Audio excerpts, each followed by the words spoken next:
Chapter 570. Ah. Sylvie scrutinized the shell for a while and compared it with Roland's design sketch for a long time. She then pointed at the detonator and said, "It seems that this copper pipe is not aligned with the nail at the top." "What about the springs?" Anna asked. "Are they still stuck on both sides of the iron plate?" "One is crooked." "Left or right?" Anna asked for details and then wrote down each question in her notebook. After collecting the reasons for the failure, it was time for the next round of shooting. 4 shots were enough for Summer to use all her playback ability. In this way, the efficiency of the improvement was naturally higher than ever. Unfortunately, the next 2 rounds of shooting also failed. Roland had to announce that they would continue the test the next day. For Summer and Sylvie, their work for the day was over. After that, they could go back to the castle to enjoy the delicious afternoon tea, or go to the convenience market to see if there were any novel products. However, for Anna and Agatha, the grenade test was just a small part of their busy work. In particular, Anna had to improve the fuse according to the reasons for the failure, and then she had to complete the development and assembly of the steam turbine. Roland planned to follow her to the backyard of the North Slope to see the progress of the steam turbine model, but his guard, Sean, brought him news from City Hall. "Your Majesty, the Deputy Minister of Construction, Lozia, hopes that you can go to the furnace area.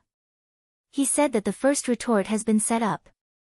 As a necessary facility for the coking plant, the planned 10 retort towers were set up next to the furnace group at the foot of the North Slope mining area.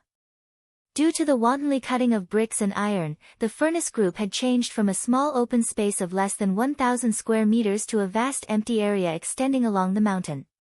If Roland had not strictly prohibited the workers from using the woods near the town, there would not have been a single tree left in the north of the border area. Although there was coal now, the convenient and easy-to-obtain charcoal was still the main source of iron smelting. As they moved further and further away from the furnaces, the workers set their sights on the North Slope mountain. Every day, hundreds of logs would be chopped off and thrown down from the top of the mountain. From a distance, the verdant mountain peak already had a small, bald spot. Naturally, Roland wouldn't ask them to protect the environment.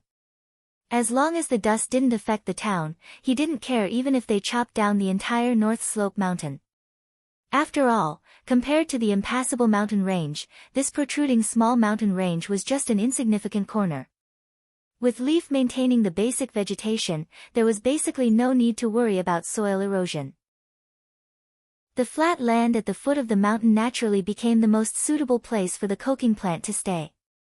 Roland led Nightingale and his guards through the noisy furnace area and came to the first distillation tower. Lozia immediately came forward and bowed to him. "Your Majesty, I built this double-story furnace with refractory bricks according to your request. According to the blueprint, the upper story should be sealed with an iron door, and the middle story should have an iron plate that can be moved freely. However, I don't know who to find to make these 2 things. The copper pipes and chimney of the small furnace are the same.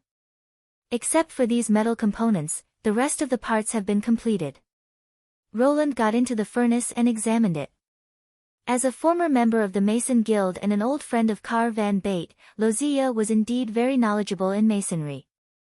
The walls of the distillation tower, which was nearly 2 stories high, were uniform. The gap between each brick was basically the same, and the brick joints were interlaced layer by layer. There was not even a single straight seam. Not only was the arrangement of the bricks excellent, but the construction was also very serious. Even if the same blueprint was used, the finished product built by different people could be very different. "Well done," Roland praised after examining it. "I will arrange for someone to cast the iron door and iron plate. After that, you just need to cover the fire-facing surface with refractory bricks." "Your Majesty," Lozia hesitated and said, "can you tell me how this furnace works?" "Why? Do you want to be a coking worker?" Roland joked.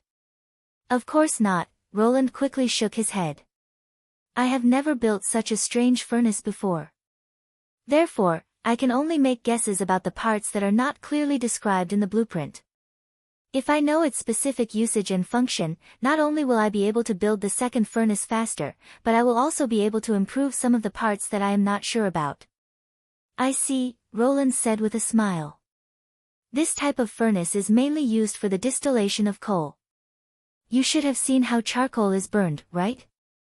This one is similar, but on a larger scale. The lower story is burned, and the upper story is baked.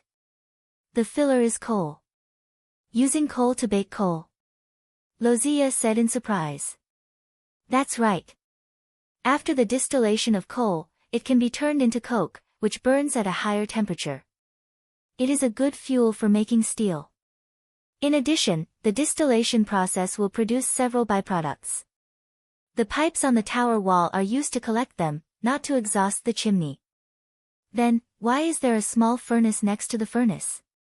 During the distillation, there must be no air in the upper story, otherwise the coal will burn directly.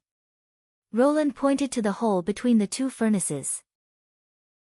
The limestone calcined in the small furnace will produce a lot of carbon dioxide. You can think of it as a kind of gas that can't be burned. Your Majesty, I know this, Lozia said.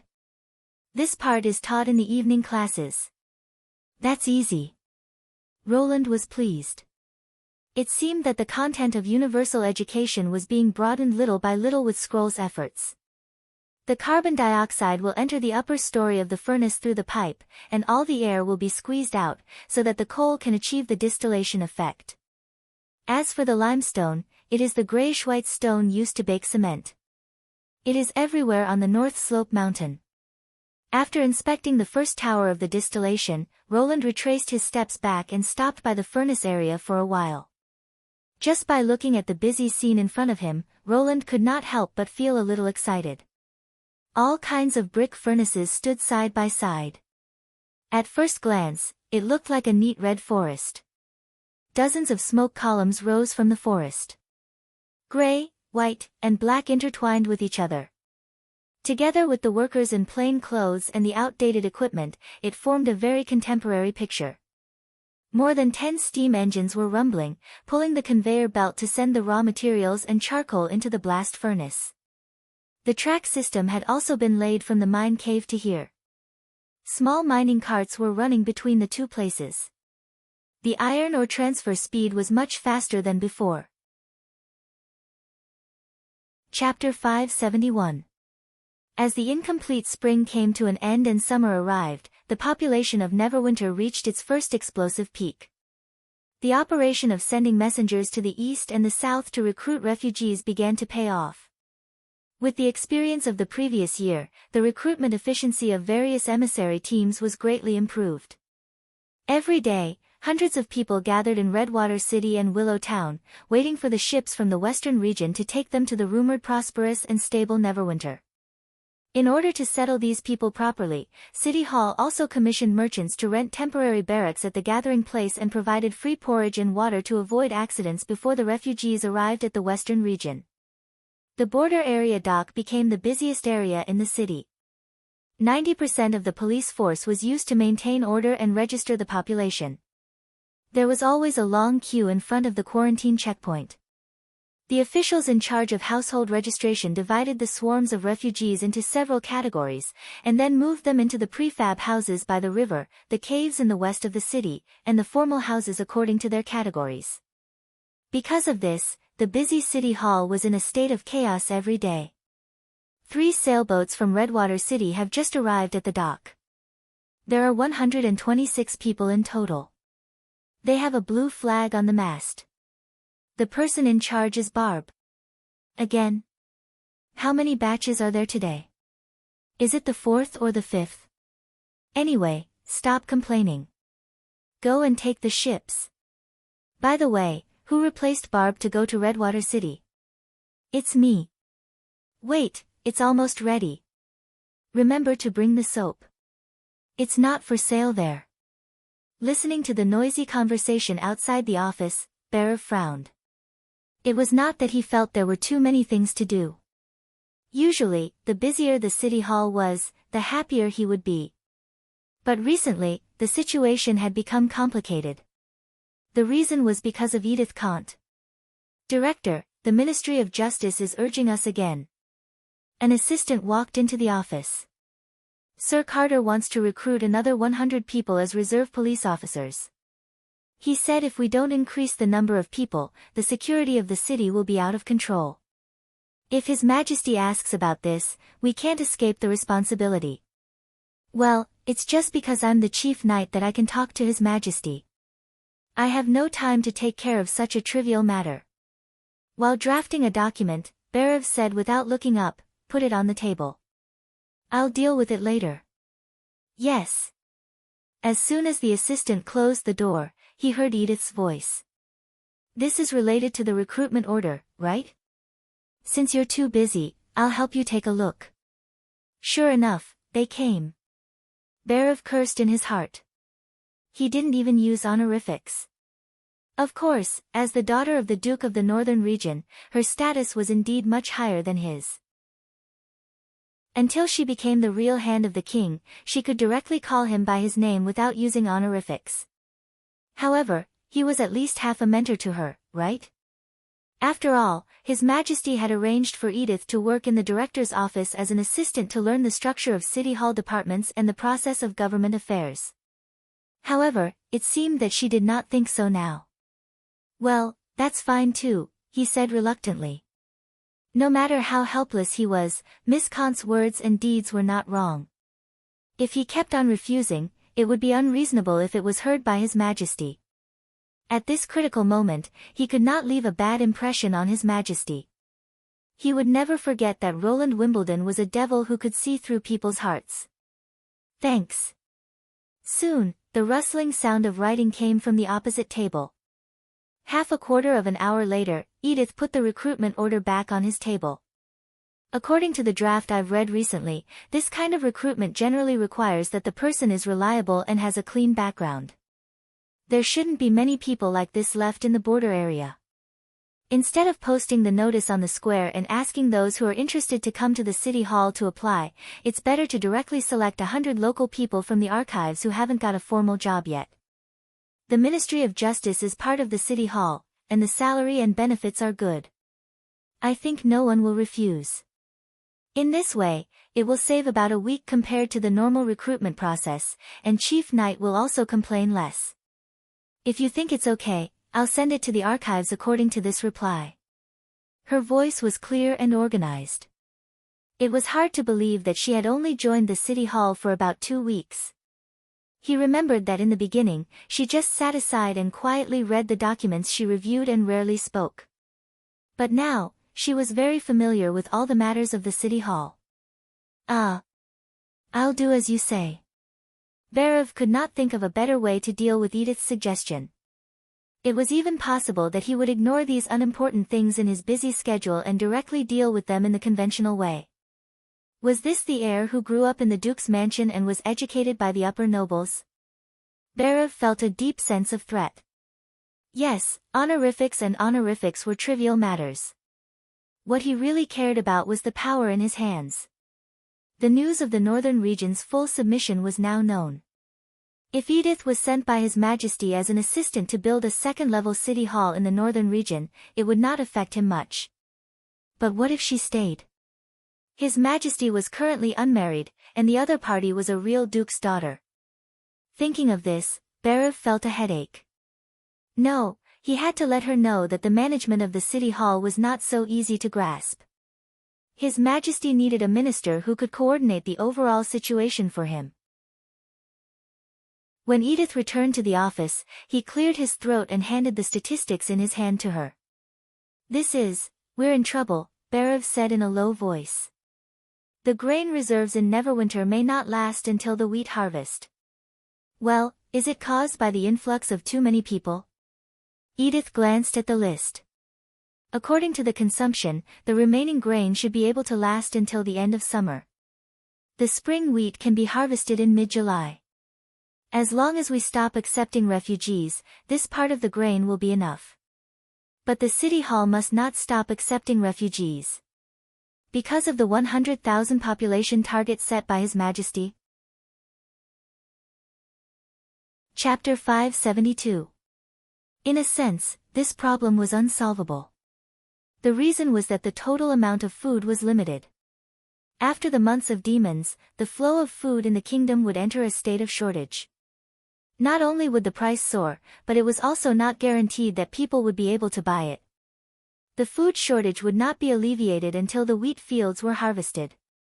Autumn was the season with the most frequent food transactions, and the price would rise rapidly during the months of demons.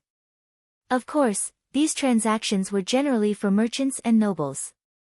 As for the penniless refugees and rats, they would have to go into the cold winter with empty stomachs, no matter how much wheat they had.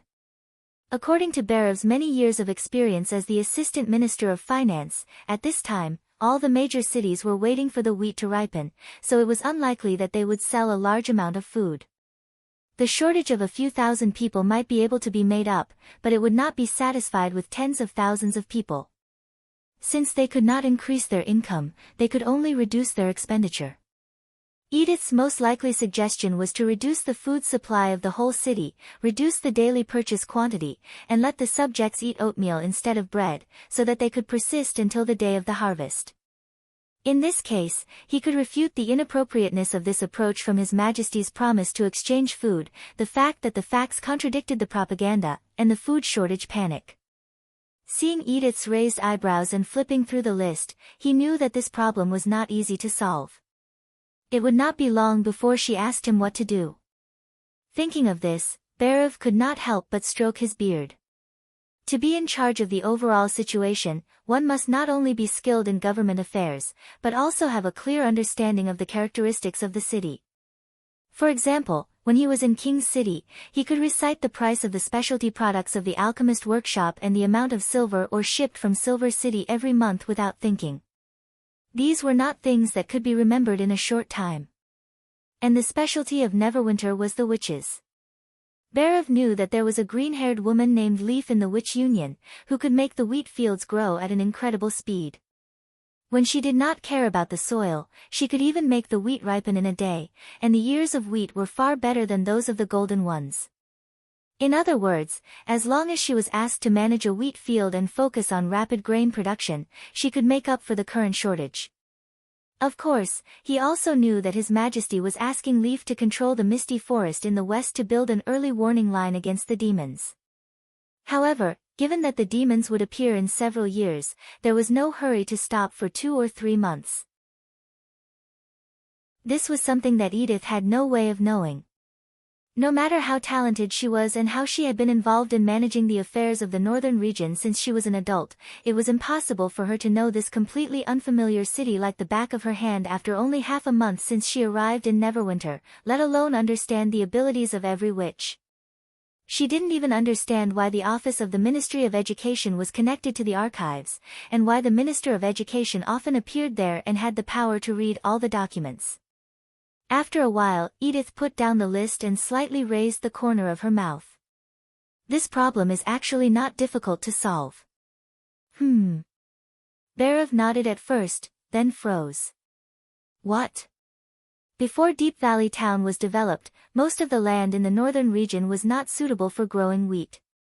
So in spring, food would be particularly scarce, so the local lord set his sights on the eastern region and the Kingdom of Dawn.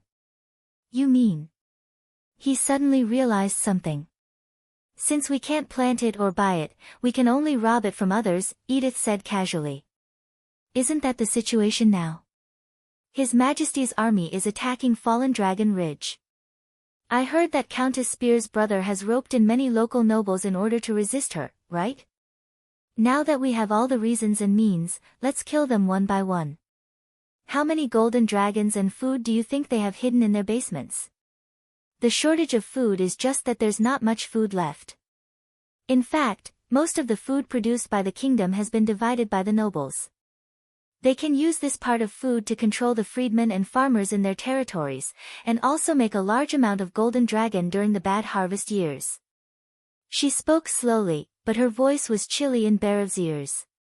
If we turn Fallen Dragon Ridge upside down, I think it's not a problem to provide food for tens of thousands of people. If it's not enough, there are several cities in the southeast waiting for His Majesty's demand. They're all nobles. The director closed his mouth halfway. That's right.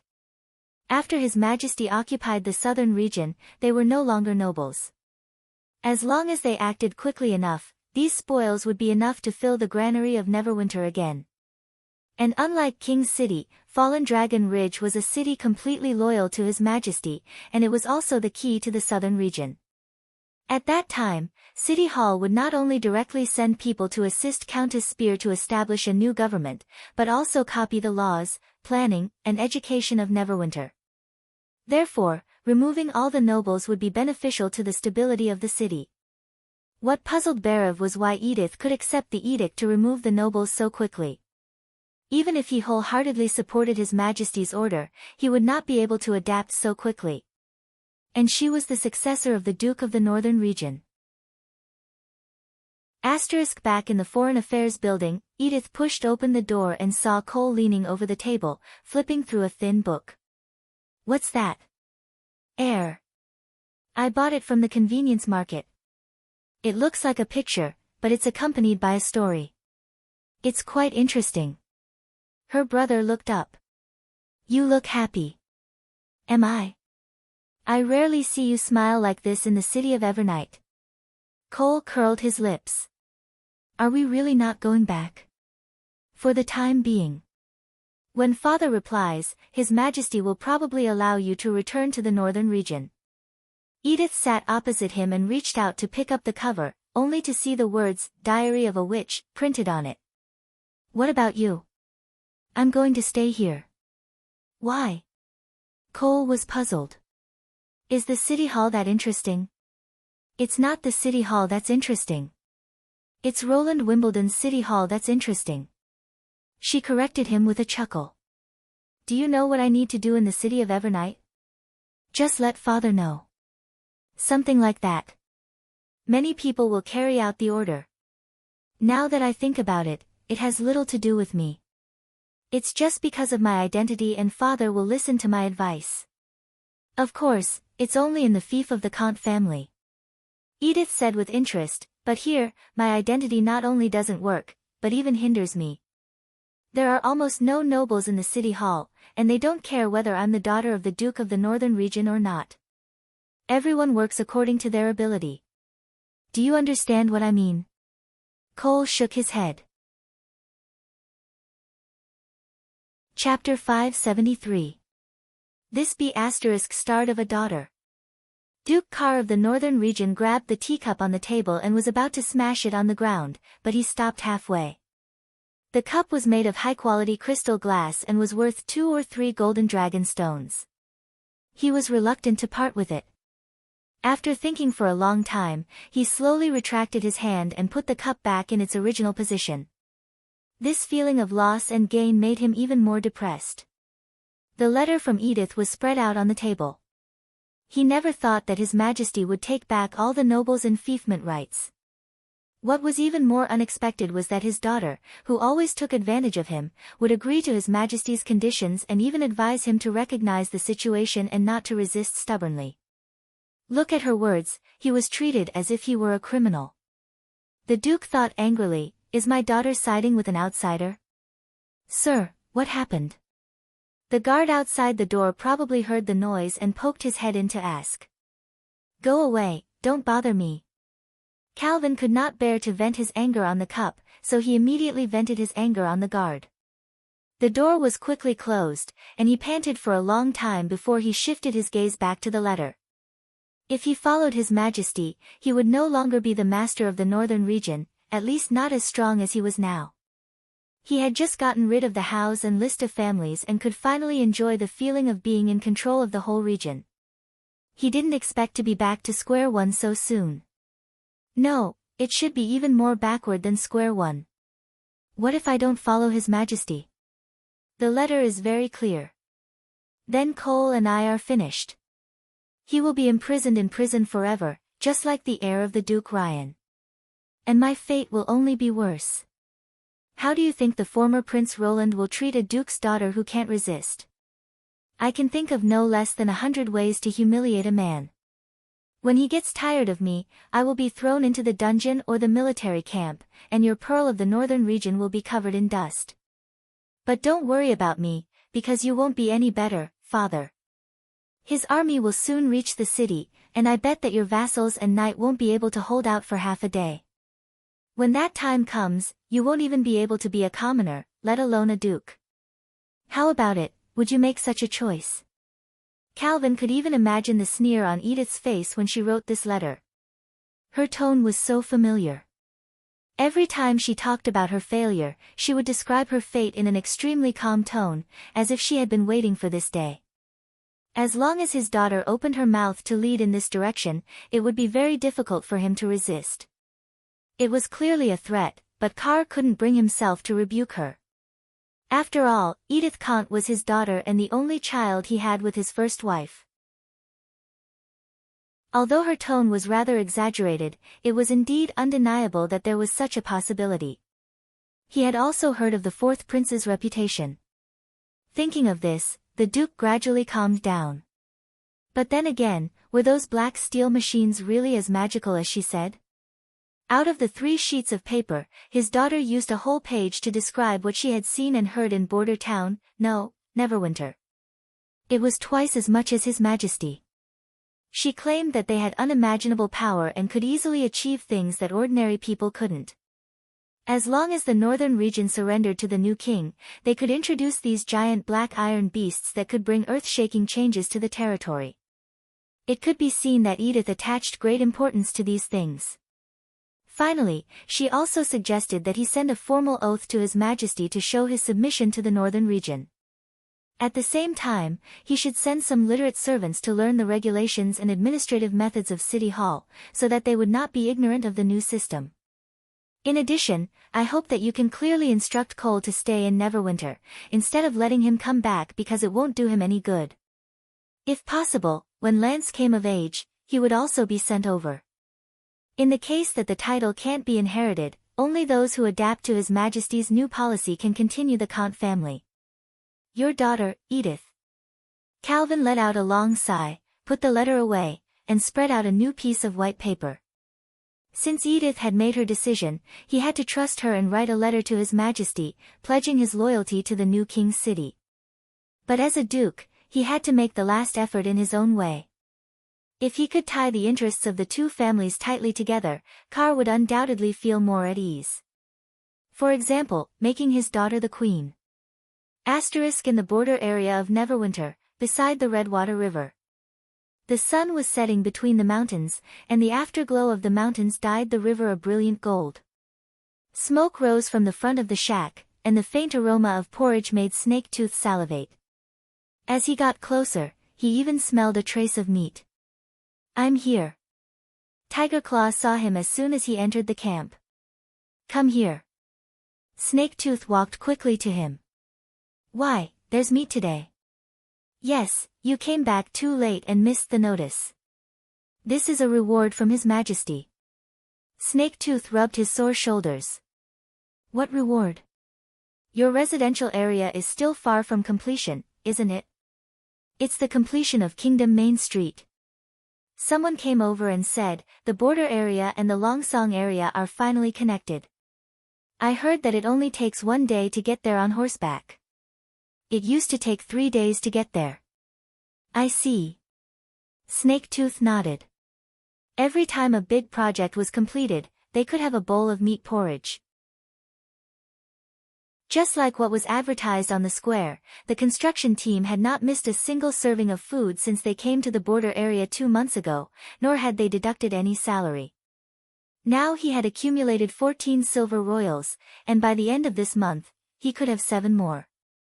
If he could gather a gold royal, he would be able to get a house in the city hall and become an official resident of Neverwinter. He would no longer be a nameless rat. But if he wanted to buy that house, he had to work for at least 20 years. Of course, Snaketooth was confident that he could find a better job, such as a furnace worker or a bricklayer. Everything seemed to be changing for the better. His only regret was that he still hadn't seen paper. When you get the meat porridge, remember to eat quickly, Tigerclaw whispered in his ear. Otherwise, you won't get a good seat. What, seat? Snaketooth was confused. In order to celebrate the completion of Kingdom Main Street, there's a new play in the square tonight. I heard it's called The City of Love. The star of the western region will also appear. My God. I can't wait. You go find someone else, he said disinterestedly. I feel a little tired and don't want to move today. Chapter 574. When they arrived at the square, it was already crowded. It was definitely not an exaggeration. It was the first time for Snaketooth to see so many people gathered in one place. Even when Longsong's stronghold distributed relief rations, there was not such an amazing crowd. He roughly estimated that the number of people who came to watch the performance was probably more than 5,000. According to the locals, this was the third time that the square had been rebuilt. The large flat ground had become a huge bowl with many layers of sunken bowls. He heard that it was called a stepped square. It was reasonable to say that such a large project would take at least 1 or 2 years to complete, but it seemed that it had been repaired in half a month. No one had seen where the soil that should have been dug out had gone. In this way, people could sit on the stone steps while watching the performance without having to stand until their legs were numb. The view was also much better, as long as they could find an empty space. As for those who came late, they could still stand on tiptoe around the square to see what was going on. Fortunately, Tiger Claw squeezed into the last row of stone steps and pushed the two of them away. We finally caught up. Snaketooth covered his chest and carefully sat down next to his friend. The cloth bag in front of his chest contained all his savings for the past 2 months. He had to be vigilant in such a crowded situation. In Longsong's stronghold, such a scene would undoubtedly belong to the Carnival of Rats. Although they had never seen rats in the border area, they still had to be wary of their temporarily transferred peers. When the last trace of sunset was covered by the night sky, there were only a few burning torches left in the square. The whole stage was dark, but no one came to light a bonfire. Snaketooth noticed that there was not even a pile of firewood in the center of the square, which made him feel a little strange. How can I perform without fire? Suddenly, a cluster of bright light bloomed on the stage. It was a little dazzling, but Snaketooth soon adapted to its pure softness. Then came the second cluster, and the third cluster. The stage was lit up bit by bit, and the exclamations of the audience became louder and louder, like waves. This is a factory light. Oh, my God, the nightless light. They moved the nightless light here. It was said to be a magical illumination that contained the thunder of heaven. The crystal glass cover that imprisoned the electric light was very expensive. Snaketooth had only seen it a few times when he passed by the industrial area. What do you mean by a night light? That's called an electric light, someone around them said disdainfully. It consumes electricity, which is produced by the witches' machines. His Majesty originally planned to put this thing in every residential area, but it seems that Miss Witch's ability is not enough to support such a large consumption, so now only the factories are using it. Where did you hear that? Tiger Claw asked curiously. You're not official residents of Neverwinter yet, are you? The man shrugged. City Hall has made several announcements on how to properly use electric lights. You should know that it's like a flame. If you don't make contact with it properly, it'll cause a disaster. Not thunder. Both are about the same. Why do you care so much? When you become a subject of His Majesty and finish primary education, you will naturally understand. Is there a way to quickly become an official subject? What was elementary education? When Snaketooth was about to ask more questions, the crowd suddenly burst into deafening cheers. Tiger Claw grabbed him up. The Starflower Troupe appeared. Ms. May. Ms. May. Miss Irene. Mr. Gate. The crowd shouted the names of the troupe members, and the atmosphere suddenly reached its climax. Looking at such a scene, Snaketooth was suddenly filled with infinite envy. He also wanted to be the center of attention and be warmly shouted by the crowd like them. They were neither nobles nor sages, so it was not out of his reach. When the cheers died down, the play began. It was the first time for Snaketooth to watch a performance of the Starflower Troupe. He had thought that he would not be interested in the elegant activities that nobles liked, but as the music began, he unconsciously immersed himself in the story on the stage. The protagonists of the story were not nobles. Instead, they were ordinary people like him. There were freedmen, refugees, and even a rat. Some of them had hopes and dreams, and some of them were forced by life to come to Star City at the same time. In this magnificent city, these ownerless people interacted with each other. They helped each other and poured out their thoughts to each other. From the bitterness of leaving home to being lost, and from being lost to pulling themselves together, they slowly found a direction to move forward. In the vast square, there was no other noise except the narration of the actors. Everyone held their breath, as if they had become one with the characters on the stage. In the end, they finally settled down in Star City and lived a stable life. Those who had worked hand in hand in the past became friends and lovers. When the melodious and moving music echoed over the square, Snake-Tooth felt something in his heart was touched. He pretended to rub his eyes to hide the rolling tears in his eyes, but he found that Tiger Claw was crying his eyes out. Although he was crying, he did not look sad. Not only him, but the people around him also did the same. No one stood up and cheered until the end of the play, as if they were still immersed in the touching story. Even if no one said it, everyone knew that the Star City referred to Neverwinter. Could a rat also gain such feelings? At this moment, a woman of a different race walked out from behind the screen. She had a tall figure and waist-length blue-gray hair. Her white evening dress shone with silver light under the lights, making her look like a figure walking out of a painting. Then she began to sing. Completely different from the previous music, her lyrics were sonorous and powerful, praising the greatness and glory of the workers. It was not like a woman's singing at all. Her voice was full of uplifting power.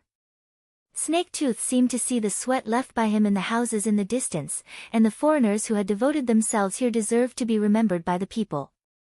The impact of the play was only fully released at this moment. People were so excited that they could not control themselves. They clapped and shouted with all their might, and under the accompaniment of the singing, the excitement suddenly rose to a new height. They were all His Majesty's subjects. They were glorious workers. They were also the founders of Neverwinter. When it was time to leave, His Majesty and the witches left from the temporary platform on one side of the square. Snake-Tooth opened his eyes wide, but he could not find paper in the swaying crowd. But he was not as disappointed as he had expected. The singing was still lingering in his ears, and his heart was filled with a kind of spirit. He firmly believed that they would meet again sooner or later. Chapter 575. Boom! When the fire came out of the Type 152 cannon, Iron Axe felt the steel warship under his feet tremble slightly. After a few seconds, a cloud of smoke and dust exploded on the distant city wall, and the dull sound of the bombardment came after a while.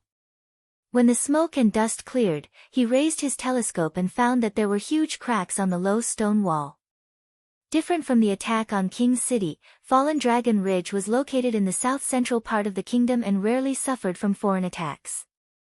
The city wall was also very low, less than half the height of Longsong's stronghold. The top of the wall only allowed one person to pass, so it was impossible to set up large defensive facilities such as catapults. Therefore, the artillery troops had deployed the field cannons in the open space 500 meters away from the city wall.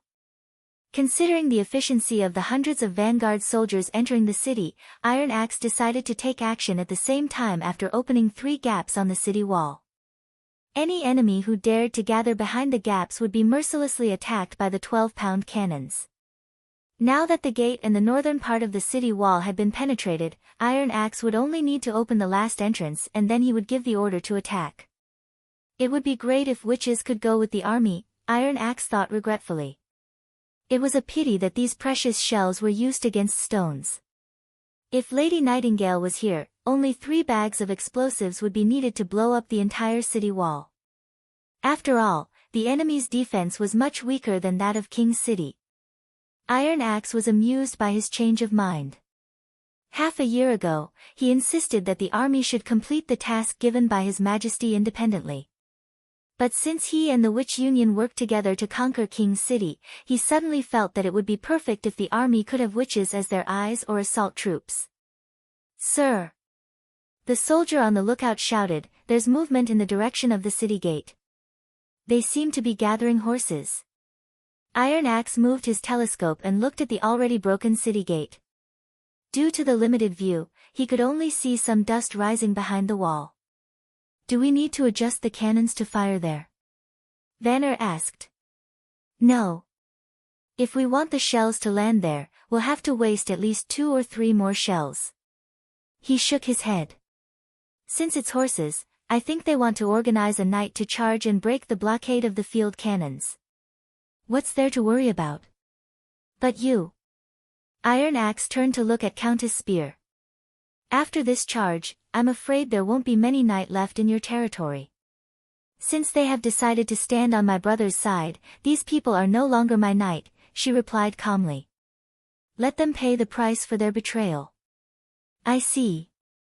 Iron Axe paused for a moment. "Have you decided what to do with Redwin Passy?"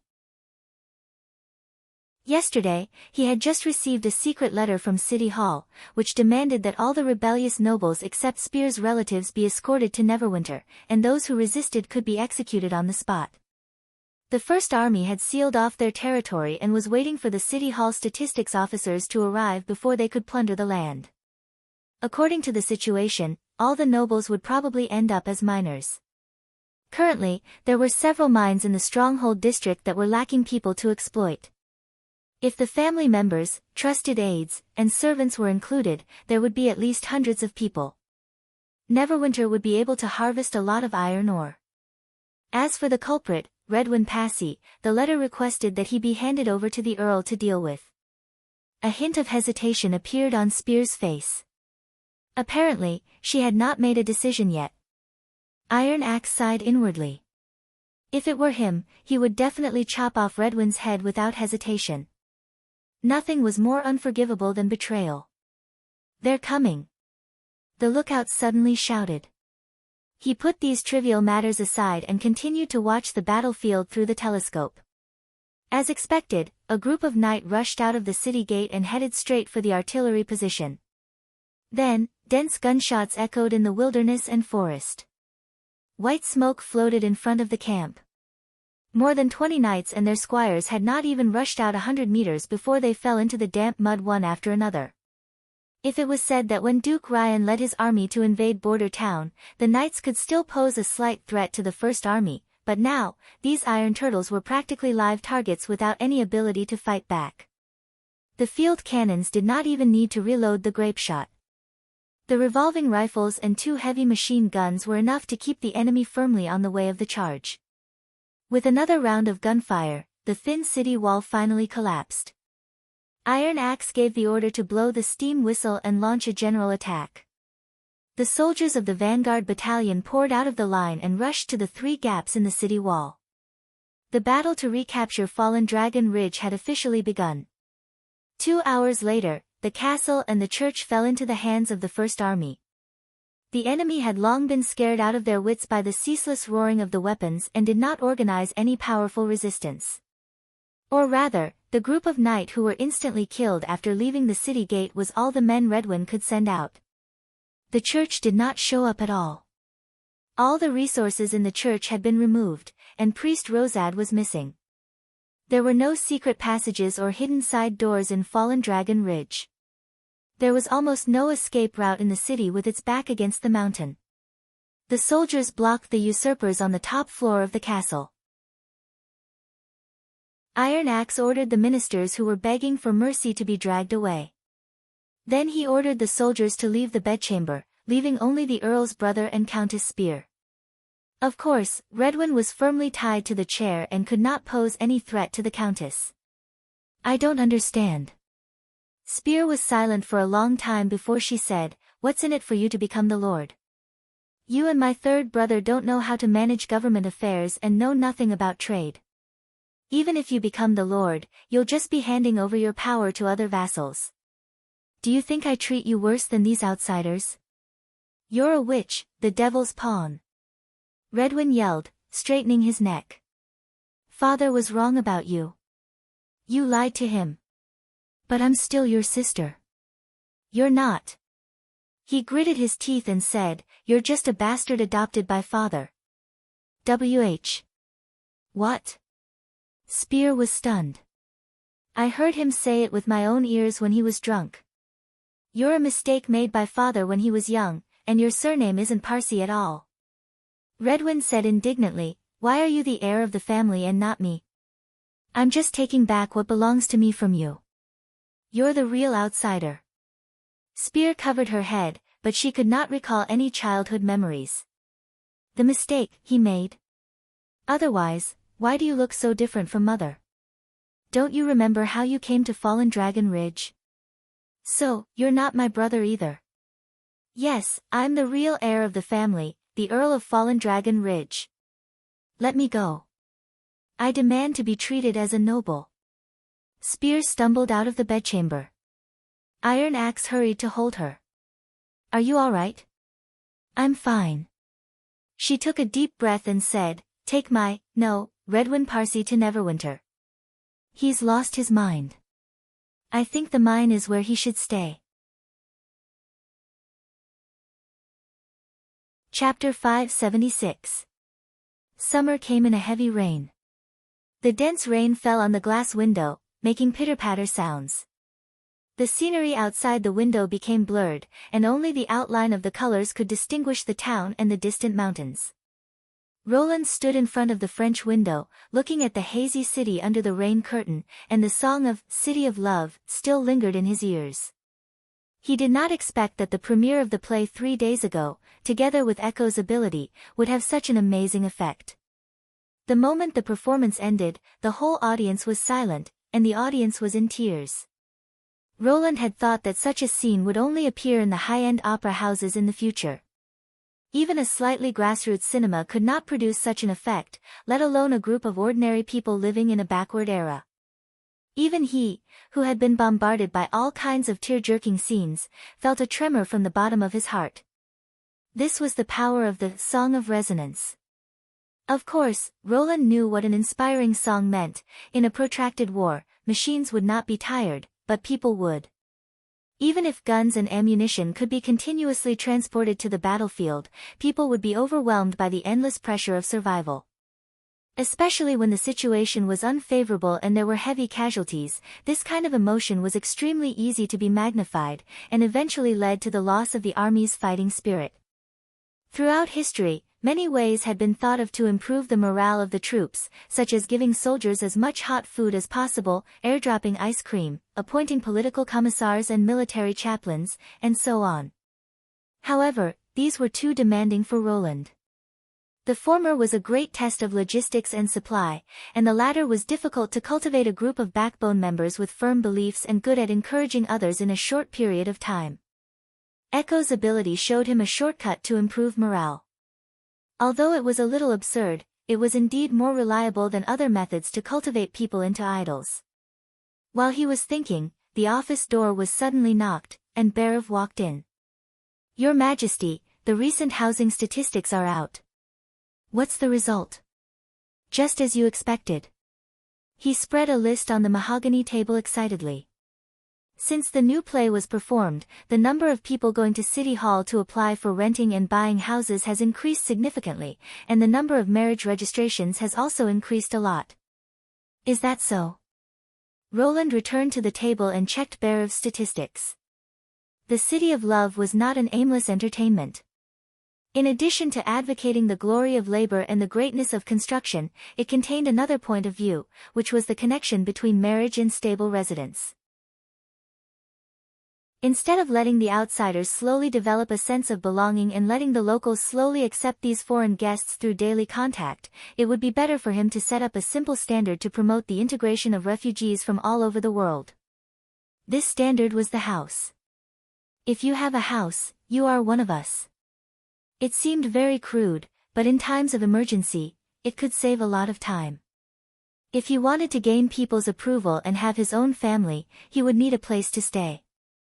Once an outsider had a permanent property, they would consciously protect everything here. Of course, these ideas were not suitable to be said directly. It was better to put them into a play and tell them through a story. It's like a diamond.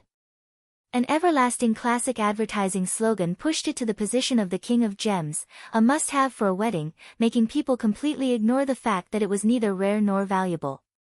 The house at least had a high practical value. For this reason, the goal should not be set too far away, which made people feel it was unreachable. 1 golden dragon could be used to rent a house, and 1 golden dragon would be paid as rent every year. When the rent was equal to the price of the house would automatically belong to the tenant. Of course, this goal should not be too easy to achieve.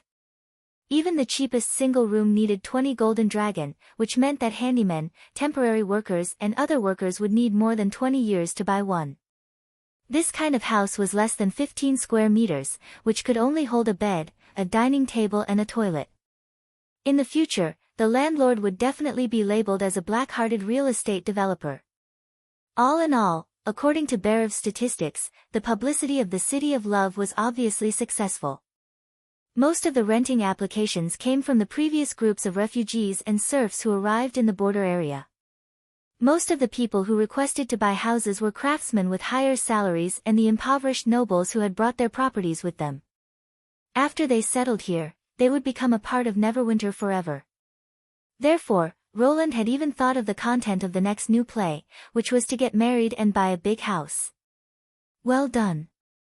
He rolled up the list and handed it to Barev. Also, continue to expand the scale of the recruitment of refugees.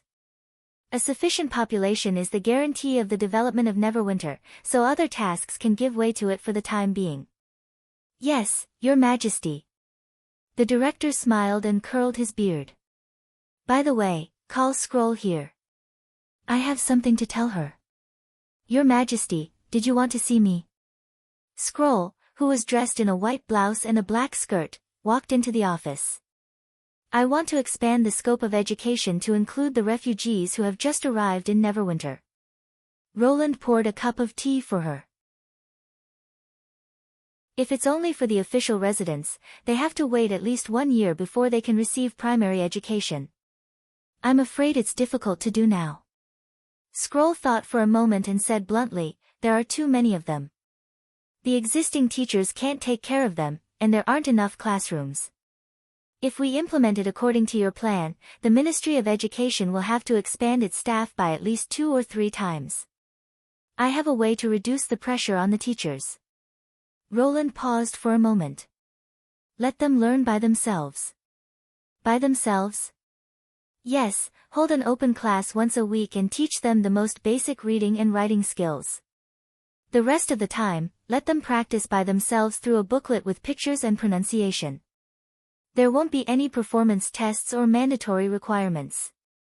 It's all up to them. This.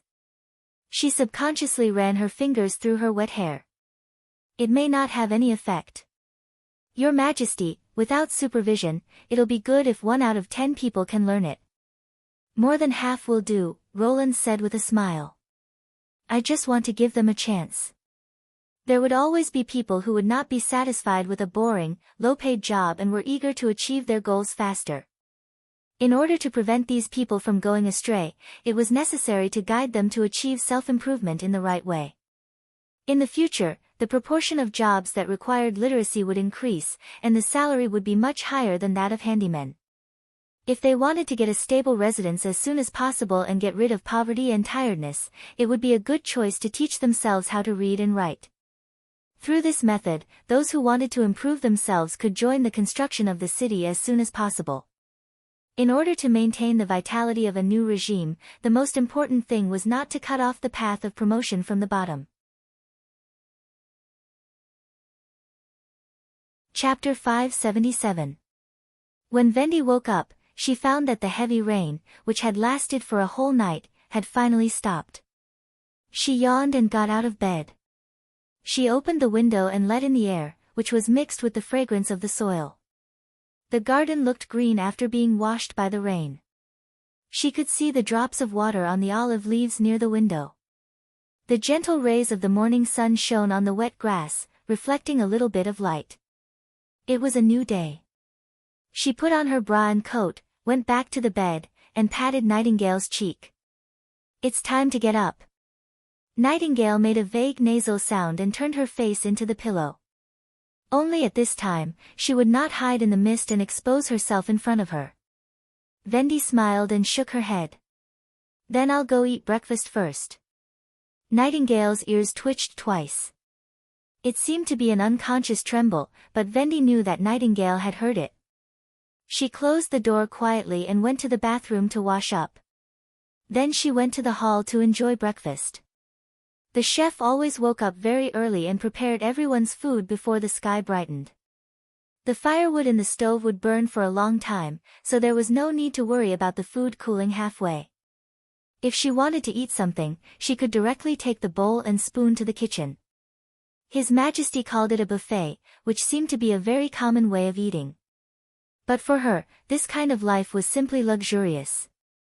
When she was in the Witch Cooperation Association, Vendi had never thought that one day she could eat as much as she wanted. Food was always in short supply, let alone the taste. Here, there were 3 or 4 kinds of breakfast. Porridge, toast, dried fish and fried eggs were the most common food. Even though she had lived in the castle for more than a year, she still felt a strong sense of happiness and satisfaction every time she ate. She also felt grateful to the person who had brought all this to the witches and allowed the sisters to live freely. When Vendi arrived at the dining hall with a bowl in her hand, the hall was empty. There were several sets of utensils on the long table. Apparently, she was not the first person to come here. The Witch Union had never set a time for people to wake up every day, so people came to enjoy breakfast one after another. Lightning and Maggie were always the first to leave the castle, followed by Anna, Agatha, Lucia, and others. She was the one who was stuck in the middle. Nightingale was the last to arrive. The reason was that His Majesty loved to sleep in. If there was nothing important, he would only get up to deal with government affairs when the sun was high in the sky. Nightingale had also been infected with this habit. Obviously, she used to be the most cautious and sensitive member of the Witch Cooperation Association, even the slightest sign of trouble would cause her vigilance. But surprisingly, Vendi didn't think it was a bad thing. After breakfast, she went to the first floor of the Witch Building, which had been transformed into the office of the Witch Union. As soon as she entered the building, Belle immediately greeted her. "Sister Vendi, you're here." "Hello, Lady Vendi."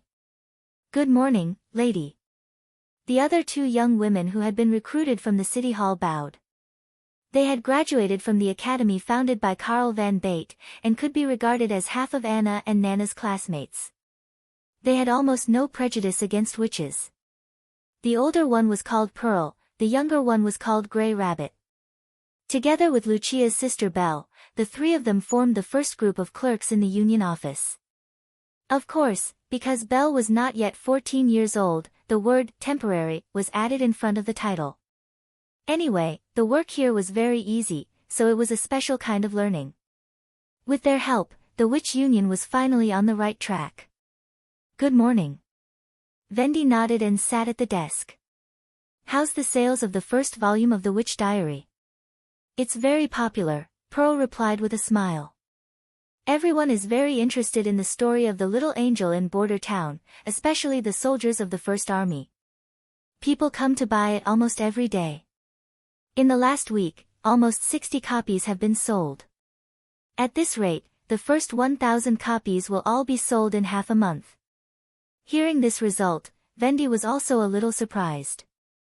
After all, as a purely entertainment book, The Witch Diary could neither fill one's stomach nor help one's studies, and it was priced quite high, so it was incredible that it could sell so well. This idea came from His Majesty. The Witch's Diary, as a trilogy of twists and turns and touching dramas, was widely praised by the people of Neverwinter. Therefore, His Majesty decided to draw the witches' life stories in the form of pictures and put them on sale in the convenience market's boutique houses. Unlike before, the protagonists in this story were replaced by witches from the Witch Union. Not only were there beautiful pictures in the book, but there were also well-designed dialogues, which made it look like a drama drawn on paper. And the protagonist of the first volume was Miss Nana Pine. This 15-year-old girl had already become famous in Border Town. She had the ability to heal people's pain and had a natural affinity, so no one would hate an angel-like person. Coupled with His Majesty's strong support for witches and the word of mouth of the First Army, she was even more popular than Anna. After Wendy had finished designing the story, Soraya had drawn it page by page and bound it into a book. The price of the book was set at 5 silver royals. Although the people who needed to understand the witches the most were the refugees, most of them were illiterate, and they weren't interested in spending half a month's salary to buy a beautiful picture book. Therefore, from the very beginning, the target audience of the book was the locals and merchants who came here to trade. The former could spread the story through contact with outsiders, while the latter could bring the deeds of witches to every city in the kingdom.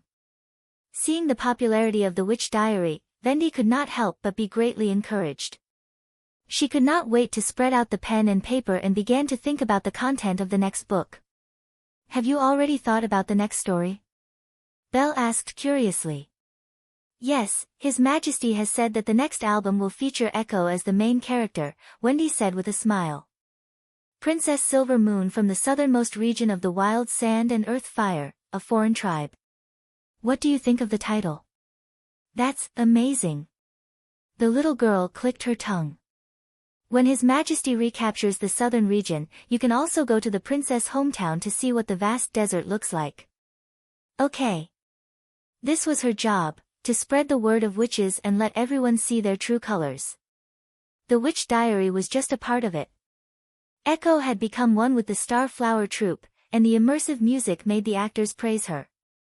Evelyn opened a tavern next to the Holy Mountain Inn, which mainly provided special blended liquor. It was said that Hummingbird would also join the city hall and become the deputy minister of the construction department. She would also be the second witch to become an official of the city hall after Scroll. Everyone was working hard to build Neverwinter and gradually let the people accept the existence of witches and see them as their own kind. Chapter 578. In the palace garden of the City of Glow in the Kingdom of Dawn. Otto Luashi and Oro Tokat sneaked to the back of a rockery. Of course, it was not completely sneaky, at least when they walked into the palace area, they passed through the gate in front of the guards. As long as they did not go into the forbidden area of the palace, they would not be hindered. All the guards knew that the Luashi and Tokat families had always been loyal supporters of the royal family, and after they took over the family, they would also become the ministers in charge of the prince. "Hey, are we really going to do this?" Otto could not help but feel a little nervous. If Dawn Castle, where the King of Dawn frequented, was a forbidden area, then the bedchamber in the castle was the most forbidden area of all. However, they happened to know a secret passage from the garden to the bedchamber. This narrow underground passage should be one of the several secret escape routes in the palace. When they were young, they had explored it with Andrea and Prince Appin. The four of them even regarded it as their secret base and occasionally held small gatherings in it. Of course, at that time, they were only about 10 years old. Even if they were discovered by His Majesty Moya, he would at most reprimand them. But now that they were adults, what would His Majesty think if they sneaked into the bedchamber? "Come on, wasn't it you who proposed that the three families work together to find out why Appin became a stranger?" Oro curled his lips. "Now that we've come to this critical moment, you actually want to back out?" Otto opened his mouth and was speechless for a moment. "But I really have to hand it to you. You actually used Andrea's recent situation to get information from Lord Quinn. If it weren't for the fact that you were her playmate since childhood, I think the old man would want to silence you the most if you were someone else. Now is the best time to find out the truth. Are you going to do it or not?" Oro asked as he looked around. Otto hesitated for a moment, then gritted his teeth and nodded. Because the news revealed by Earl Quinn was really surprising. Since His Majesty fell ill, the eldest prince often met with an alchemist in the palace, and he would also ask the visitors to leave the palace. It was said that the reason His Majesty could stay awake for 2 to 4 hours every day was because of that person's special medicine to suppress the disease. As the Prime Minister, Andrea's father naturally had the opportunity to enter the bedchamber and ask His Majesty about political affairs. He had seen the alchemist once. She was a young woman, and her whole body was covered by a black veil. Only her dull silver-gray pupils could be seen. After hearing this, Otto suddenly thought of the church. If he had not gone to Grey Castle, he would not have thought of this. However, after meeting Roland Wimbledon, the news of the church secretly training the pure ones and trying to overthrow the four kingdoms in order to accumulate power for the Battle of Armageddon had taken root in his heart. In the end, he did not tell this information to Earl Quinn. After all, the impact of this matter was too great. He had to confirm that his guess was correct before making the next decision. After learning from the Earl that the alchemist would appear today, Otto immediately thought of the secret passage that he often used to come and go as a child. Since it was impossible to get the support of the first prince, he could only find the truth in this way. Seeing him nod, Oro immediately got to work. He pushed aside the knee-high weeds and used a dagger to pry up a cover disguised as an ordinary stone behind the artificial hill. A rusty iron railing soon appeared before the two of them. This fence was about the length of an arm and could only be opened from the inside with a key. However, this was not a problem for the two, who were already prepared. Oro took out a glass bottle from his waist bag, opened the lid, and poured the yellowish-brown liquid in the bottle on the lock. A burst of choking white light suddenly appeared, and the fence that was stained by the liquid sizzled like butter thrown into a hot pot. This was the molten iron water made by the alchemist master of the City of Glow. A fist-sized bottle cost more than 10 golden dragon coins. However, the process was not as the alchemist claimed, which could turn the iron into a pool of black water in the blink of an eye. After pouring 2 bottles, the shrunken lock finally fell off the fence. Then the two bent over and crawled into the hole. Oro did not forget to turn back and close the slate. After crawling for about 10 steps, the passage became a little wider and was wide enough for people to walk on. Otto skillfully fumbled for the oil lamp hanging on the wall and lit it with flint. The faint light illuminated the stone walls and the arched ceiling. After more than 10 years of leaving here, the secret passage remained the same as before, as if time had stopped here. When they passed by the lounge halfway, they could still see the soft mats and wine glasses that they had brought in for the party. As the path curved back and forth and climbed upward, Otto Luashi knew that he had entered the Morning Light Castle. The castle wall was divided into 2 layers, like a sandwich. The empty space in the middle was reserved for secret rooms and secret passages. When the two reached the end of the secret passage, they came to the back of the fireplace in the bedroom of the bedchamber. Since the mechanism had to be activated from the bedchamber, they could not directly enter the bedroom. However, through a small gap in the trapdoor, they could roughly see the scene in the bedroom. And if it was quiet enough, they could also hear the voices of people talking in the room. Otto extinguished the oil lamp and put his eyes close to the gap. The fireplace was facing a large bed, on which lay the King of Dawn, His Majesty Deacon Moya. The eldest prince, Appin, was pacing back and forth beside the bed, looking a little anxious. The two looked at each other, nodded tacitly, and carefully leaned against the stone slab of the trapdoor. Apparently, His Highness was waiting for the alchemist to come. After about an hour, there was finally a new movement in the room. They immediately turned their heads and squinted. 2 women walked into the bedroom.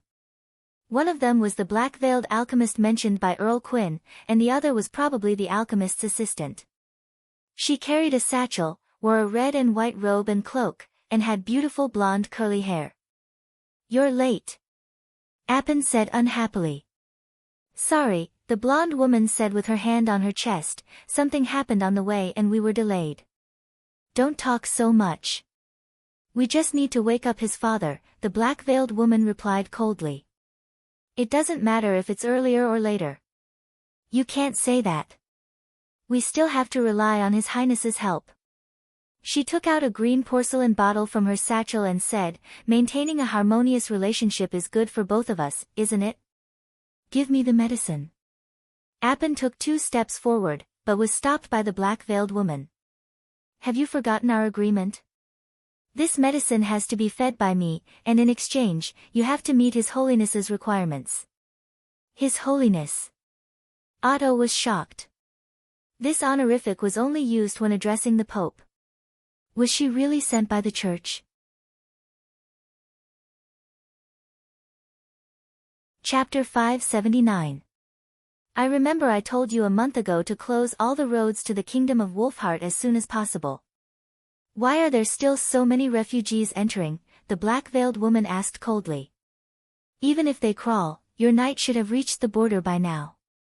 09 Small say net, you know there are a lot of refugees there. Appin clenched his fists. If we prohibit them from crossing the border, most of them will starve to death on the road. There are no cities nearby and no places that can provide food. If they go back the way they came, it will take them at least a week to return to Wilderness Town. They. What does that have to do with you? Appin interrupted impatiently.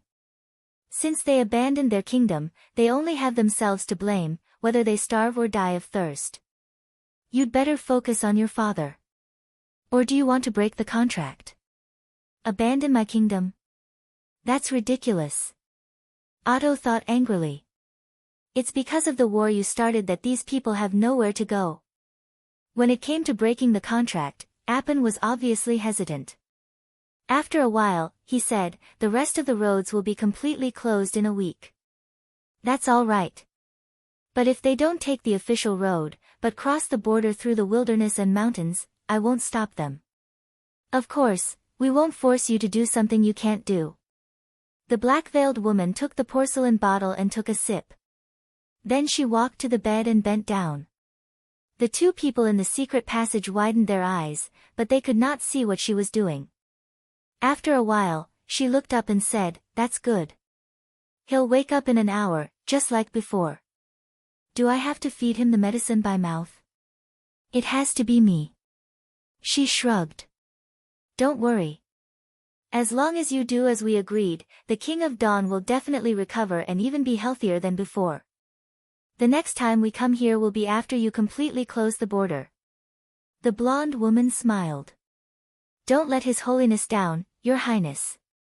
Just as they were about to turn around and leave, Appin suddenly asked, You're witches, right? The 2 people stopped. Is it because of the witch's magic that the medicine has to be fed by you? He said slowly. I can't find any other explanation. Although it sounds unbelievable that there are witches in the church, what you've done is no different from the devil's behavior. Is that what you wanted to say? Come out, cried the prince. These words startled Otto and Oro, but then they saw several guards in half-body armor crawling out of the wardrobe and under the bed, surrounding the pure witch. Oh, the blonde woman whistled. Admirable, rashness. And it's meaningless. The black veil saint shook her head and said, It seems that the church has not given you a deep enough impression. Stop pretending. Appin roared. Indeed, the scourge you've shown is incredibly powerful, but they're not here now.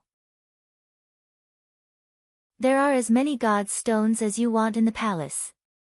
Do you think you can escape? Wait. The blonde woman smacked her lips. Did you arrange for the witches we met on the way? That's not a real witch, it's just a trick commonly used by rats, Appin snapped as if he was venting his long-suppressed anger. Being led away by a handful of magic fire stones, your abilities are just so-so. Without the protection of Scourge, witches are no different from ordinary people in front of the god's stones. It's not too late to hand over the medicine and kneel down to beg for mercy. If you don't want to have your limbs cut off, all your teeth pulled out, and become a human medicine pot, do as I say. Lady will definitely be very angry if she hears your words, she sighed. Not only is the witch a fake, but she was also ridiculed by a young boy for her ability. Next time, it's best not to let her see you, otherwise you may suffer. What? The prince was completely infuriated by the other party's indifferent attitude. I hope you can still be so stubborn in prison. Guards, take them down. Otto pressed his face tightly against the slate, hoping to see more, but soon his body stiffened and he could not believe his eyes.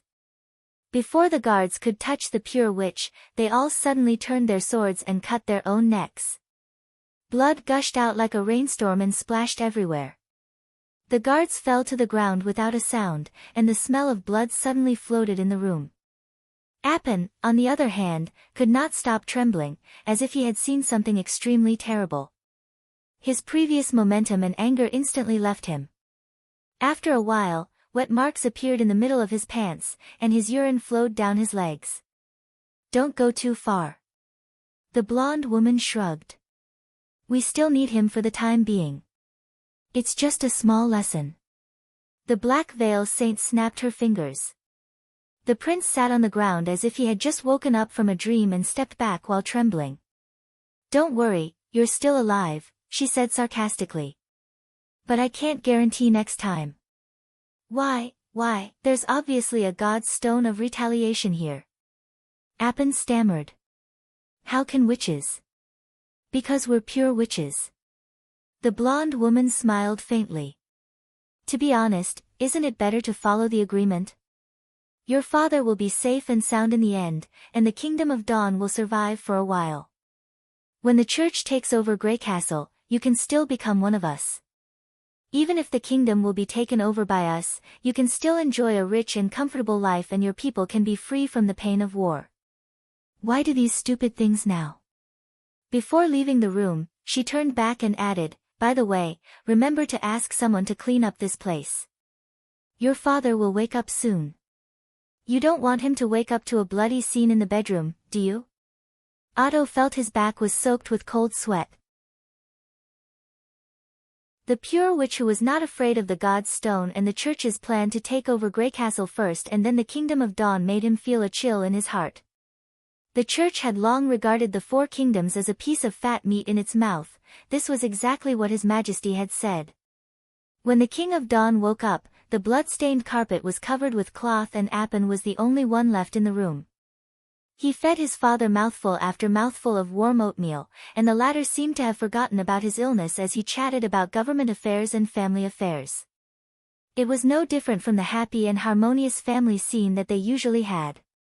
Otto did not even dare to breathe when he saw this strange scene. They waited until evening before leaving the secret passage. "What should we do?" Even Oro, who was usually calm, looked frightened. "Tell Earl Quinn, and our father," he said through gritted teeth. "This is no longer a problem that you and I can solve. But you've seen that the pure witches don't even care about the god's stone. Even if the three families know the truth, what can they do?" Chapter 580. A matter of life and death. Yorko's life had been very comfortable recently. The King of Dawn had not recovered for a long time, and His Highness seemed to have forgotten about him, but the nobles did not ignore the ambassador from the neighboring country. He attended luxurious banquets, had fun with Denise, and even visited some high-end clubs and brothels under her recommendation. He tasted the richness and unique charm of the capital city of the kingdom, which he could not enjoy in Grey Castle. It was because of the title of Wimbledon's ambassador. Although an ambassador was equivalent to a count, in a sense, it was more useful than a count. After all, the latter could only do whatever he wanted in his own fief, while the former could enjoy the courtesy of the upper-class nobles in other kingdoms.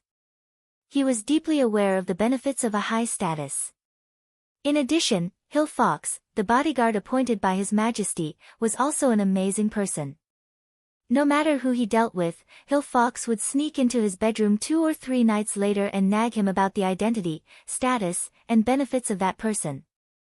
If it was a big shot, Hill could even find out their preferences. With Hill's help, Yorko was even more at home in the noble circle. Under Hill's arrangement, the purchase of slaves had also made great progress.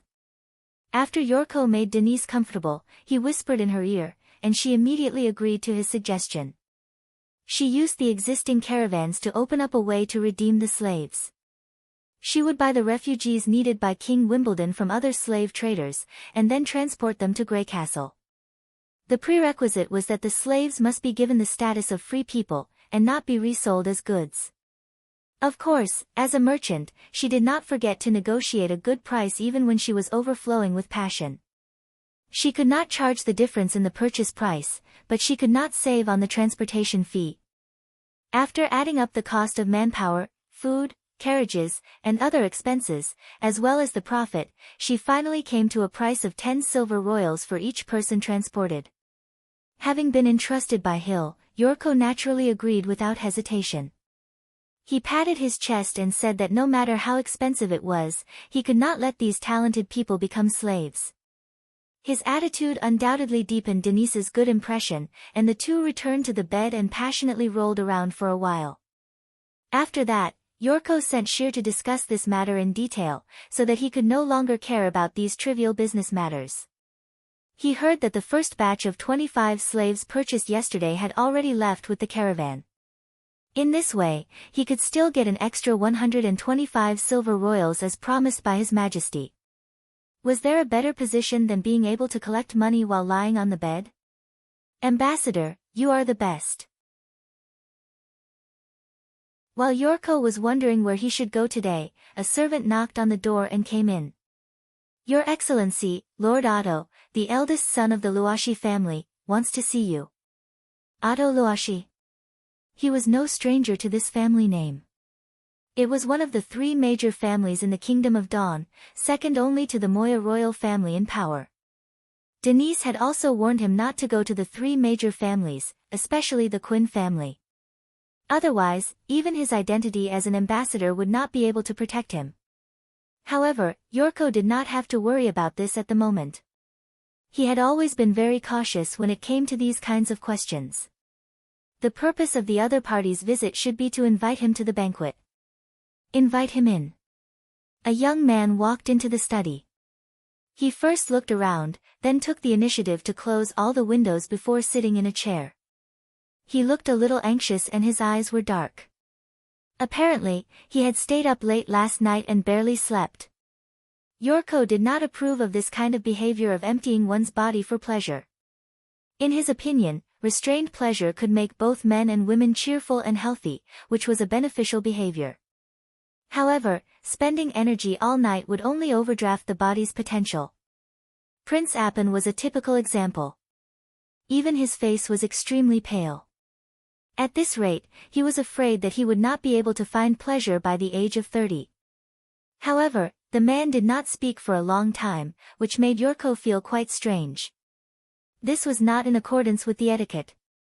A member of a major family should not be so rude. After a while, Yorko had to take the initiative to speak. You must be Lord Otto Luashi. I wonder. You can contact His Majesty Roland Wimbledon, right? The man suddenly interrupted. I have an important information to tell him. Ah. Yorko was startled. Information? It's all written in here. Otto took out a letter from his arms and put it in front of Yorko. Then he folded 10 golden dragon pieces on it. This money is your reward. Please be sure to give this letter to your king. This information concerns the survival of the Kingdom of Grey Castle. Yorko gasped. It concerns the survival of the Kingdom of Grey Castle. This is too exaggerated. He did not come to his senses until Otto stared at him with burning eyes. I see. Don't worry. I'll give it to His Majesty. Be sure to deliver it as soon as possible. Otto stood up and left after repeatedly urging him. Judging from his anxious look, he did not seem to be lying. Yorko hurriedly put the 10 golden dragon pieces into his arms, but he did not want to touch the letter. In his opinion, this thing was a hot potato. It was better to ask Hill how to deal with it first. When Hill Fox quietly walked into the bedroom, Yorko told him everything that had happened during the day. The latter pondered for a moment, took out a knife out of nowhere and neatly opened the letter. Hey, what are you doing? Yorko was shocked. It's a felony to open His Majesty's letter without permission. Shoo, Hill made a shushing gesture. If the information inside is really as important as he said, we naturally can't use the conventional way to send the letter. It will take at least a month to send someone from the City of Dawn to the western region. Moreover, it's very dangerous on the way, which is prone to accidents. What does that have to do with you opening the letter? Do you still remember the gray falcons that I've been raising? They're the fastest messengers. It only takes them 2 or 3 days to fly from here to the City of Dawn, Hill explained. After changing the messengers there, the letter can be delivered to His Majesty within a week. But they can't carry such a big letter in flight, so I have to read the content and rewrite it in secret.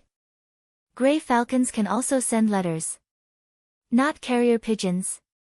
Yorko was surprised. I thought you raised them for hunting. They're much smarter than carrier pigeons. Hill opened the letter and soon looked serious. I can't believe there's such a thing. What's written in the letter? Do you really want to know? He turned around. Forget it. Yorko coughed twice. I prefer to have a good sleep every day.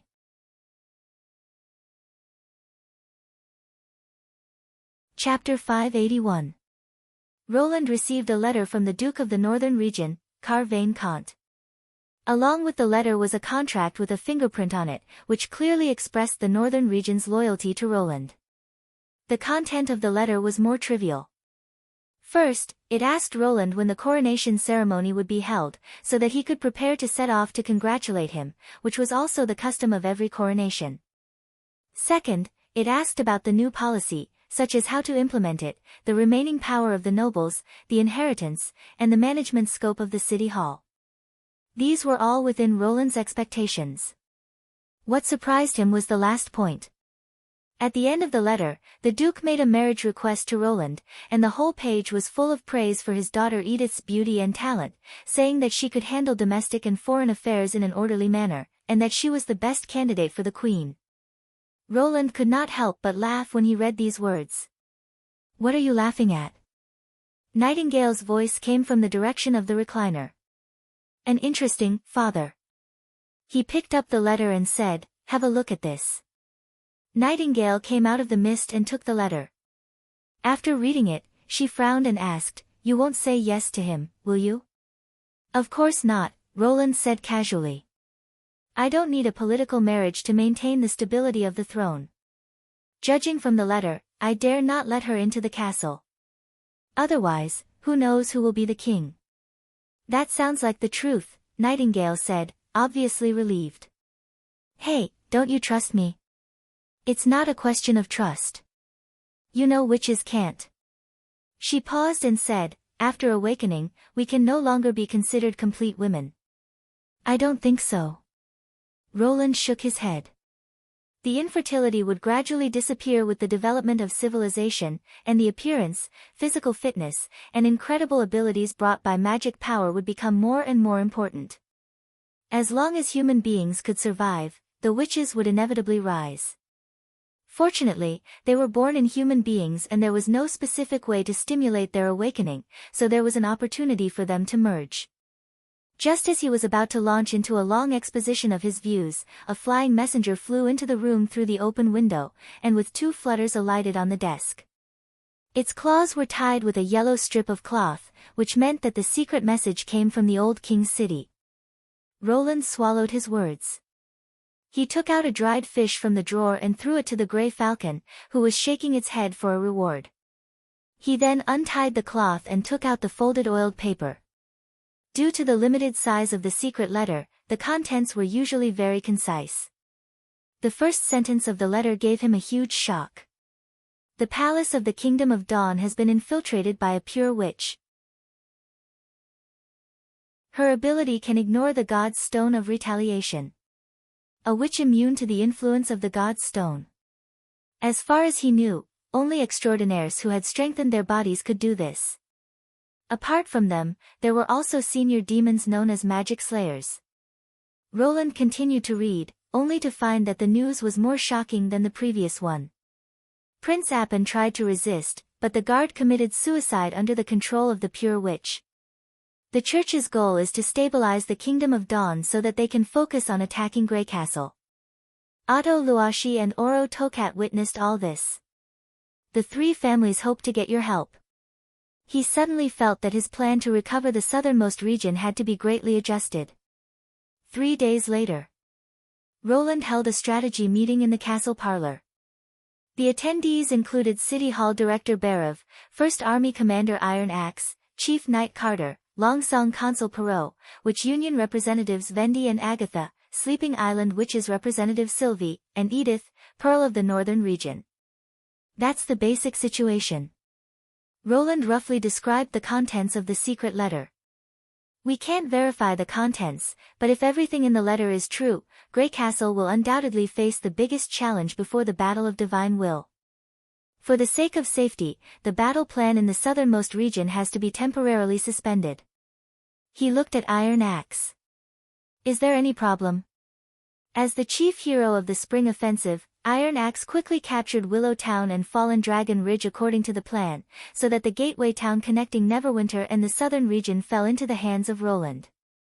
He had planned to make persistent efforts to expand the territory before the arrival of autumn and incorporate the territory of the Sand Nation into the territory of the kingdom. Echo and Iron Axe were the key figures between the two clans. As members of the Majin clan, they could play a role as a buffer during racial conflicts. Iron Axe was also very eager to return to Iron Sand City to take revenge for the framing years ago, so letting him lead the army to occupy the southernmost region was also the best reward for him. He might be disappointed if the battle plan was suspended now. Yes, Your Majesty. However, Iron Axe's expression did not change and he answered very decisively. In addition, I suggest that the first army stationed in Fallen Dragon Ridge be replaced with newly trained soldiers. They will have no problem dealing with the nobles, and the First Army can also concentrate its strength to stop the church. That's it. Roland nodded approvingly, got up and walked to the big map behind him. Now we have two main problems. First, we don't know when the enemy will attack, and second, we don't know where they will attack from. Originally, there was only one way for the church to invade Grey Castle, which was to go straight to King's City from Coldwind Ridge in the northern region. But now the Kingdom of Dawn is threatened by the church, so it's possible that the Judgment Army will attack Grey Castle from the border of the Kingdom of Dawn. Do you have any good solutions? No matter where they come from, they will first pass through the northern region of the kingdom. Berev spoke first. Coldwind Ridge, Deep Valley Town, City of Evernight and Steep Cliff City are all the territories of Duke Carwen. I suggested that Miss Edith should carry the news to her father, and that she should remain in the north to watch the enemy. It would be safer. But, Your Majesty. Berev rubbed his hands. Can we stop the church? Berev's timid question made everyone roll their eyes. Edith said bluntly, if His Majesty says we can't stop them, are you going to beg the church for forgiveness? What nonsense are you talking about? As the director of City Hall, at least, I have to prepare for the worst. She ignored Berev and looked at Roland. Your Majesty, it's necessary to send people to monitor all the roads, but it doesn't mean it's a good method. It's slow to react, and when the enemy is found, it means the enemy has already started to move. It's difficult to buy enough time for you. Do you have a better solution? Of course, Edith replied confidently. Send people to Hermes. The holy city of the church. Carter frowned. What's the use of that? Will the Pope inform you when he decides to send troops? And the people there are all believers and fanatics, so it's difficult for spies to sneak in, Perot added.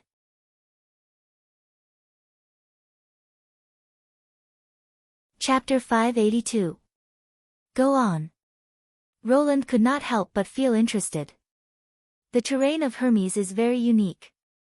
The impassable mountain range has left a gentle slope here, below which is the old holy city, and the new holy city is built on the plateau. The environment there is very bad.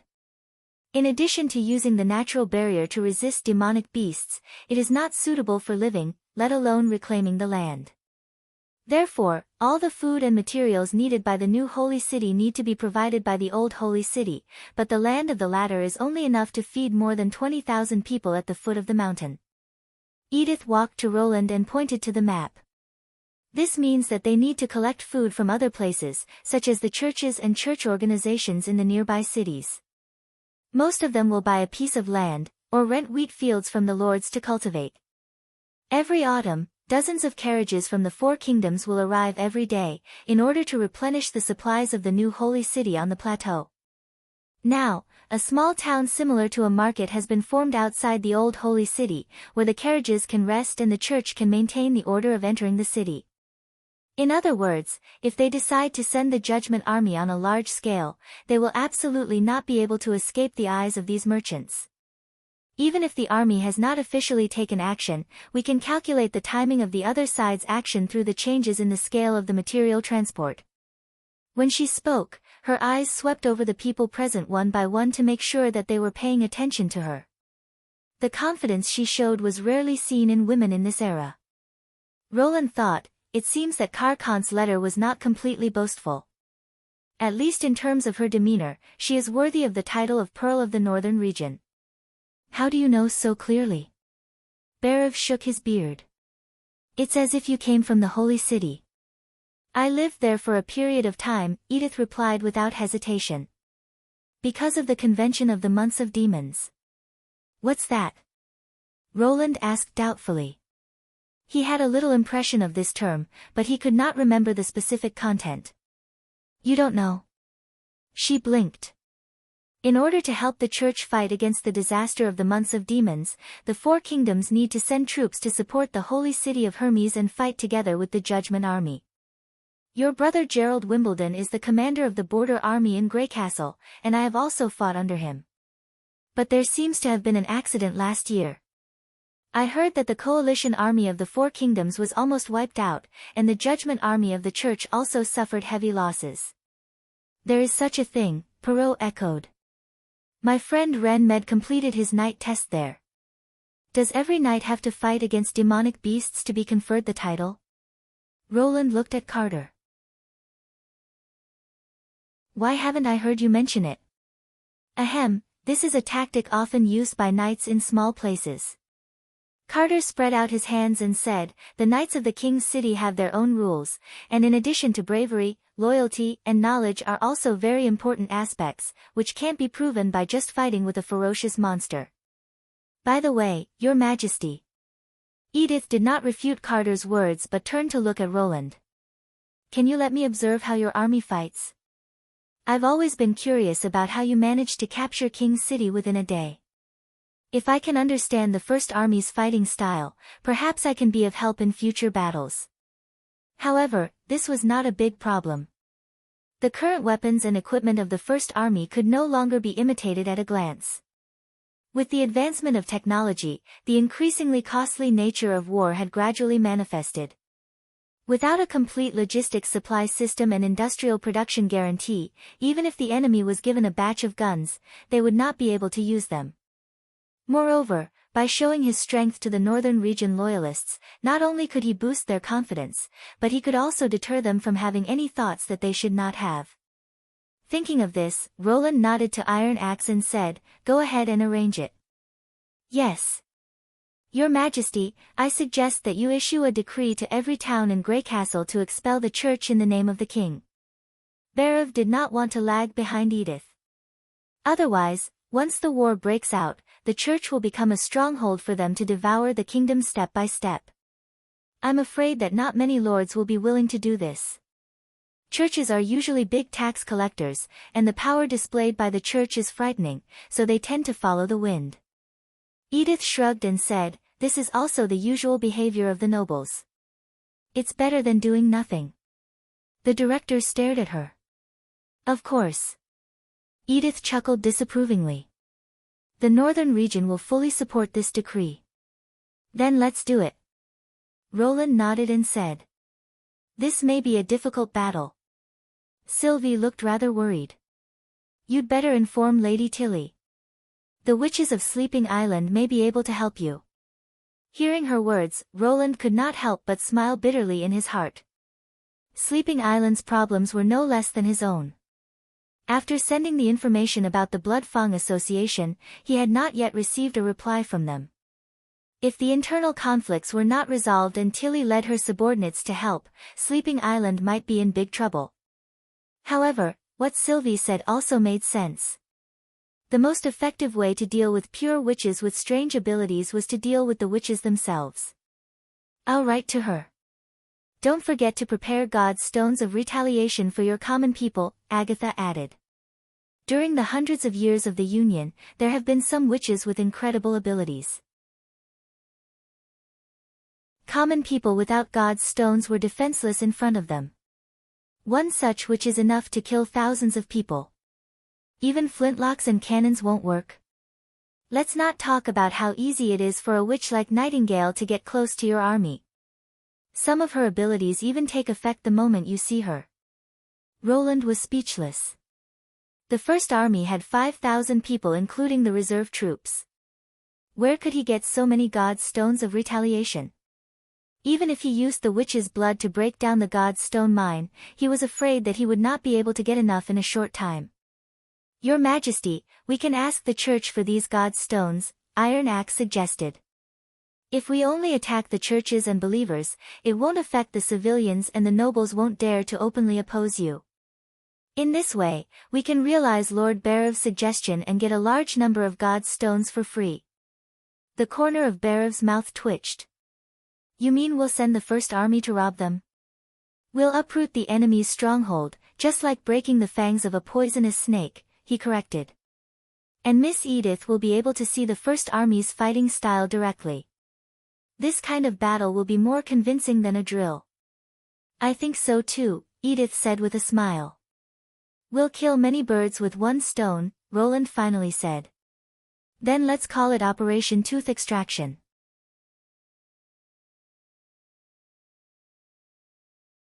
Chapter 583.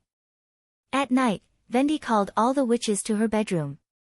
The originally spacious room was suddenly filled with people. This scene was familiar. Just a year ago, she had also gathered the sisters here and told them about the town's situation to ease their anxiety. At that time, there were only 7 sisters who had escaped from the barbarian land. They had lost their wits and were full of confusion and fear for the road ahead. Many of them had even come to this border town with the idea of, I've had enough, no matter what fate I face next. Survival was a difficult thing for them, not to mention the church that hung over the witches' heads like a shadow. But now, everyone's expression was completely different from a year ago. Not only survival, but also a free life had gradually become the consensus of the sisters. There was no oppression or hostility from others. There was no need to worry about food and safety. This place had become the witches' holy mountain. As long as they could help His Majesty defeat the church, all the nightmares would disappear, and the witches would usher in true liberation. When everyone's eyes shifted to Vendi, she said, the church is coming. There was not much information in the daytime meeting. She quickly finished the contents of the secret letter, and there was a brief silence in the bedroom. Will His Majesty win? After a moment, Mystery Moon muttered in a low voice, I can stay by the factory all day to generate electricity for him. Come on, then he'll have to send someone to take care of you. Lily curled her lips in disdain. Don't give him trouble at this time. No way. The witches let out a burst of light laughter. With the first person to speak, the others naturally followed suit. I'll also redouble my efforts to produce white wine. Evelyn clenched her fists. But we don't need that much wine to fight against the church. Is that so? I don't think His Majesty will lose. Even the extraordinary, Ashes, was severely injured by Carter. Hummingbird said bluntly. The God's Punishment Army is not as powerful as Ashes. Really? Even the invincible Ashes lost?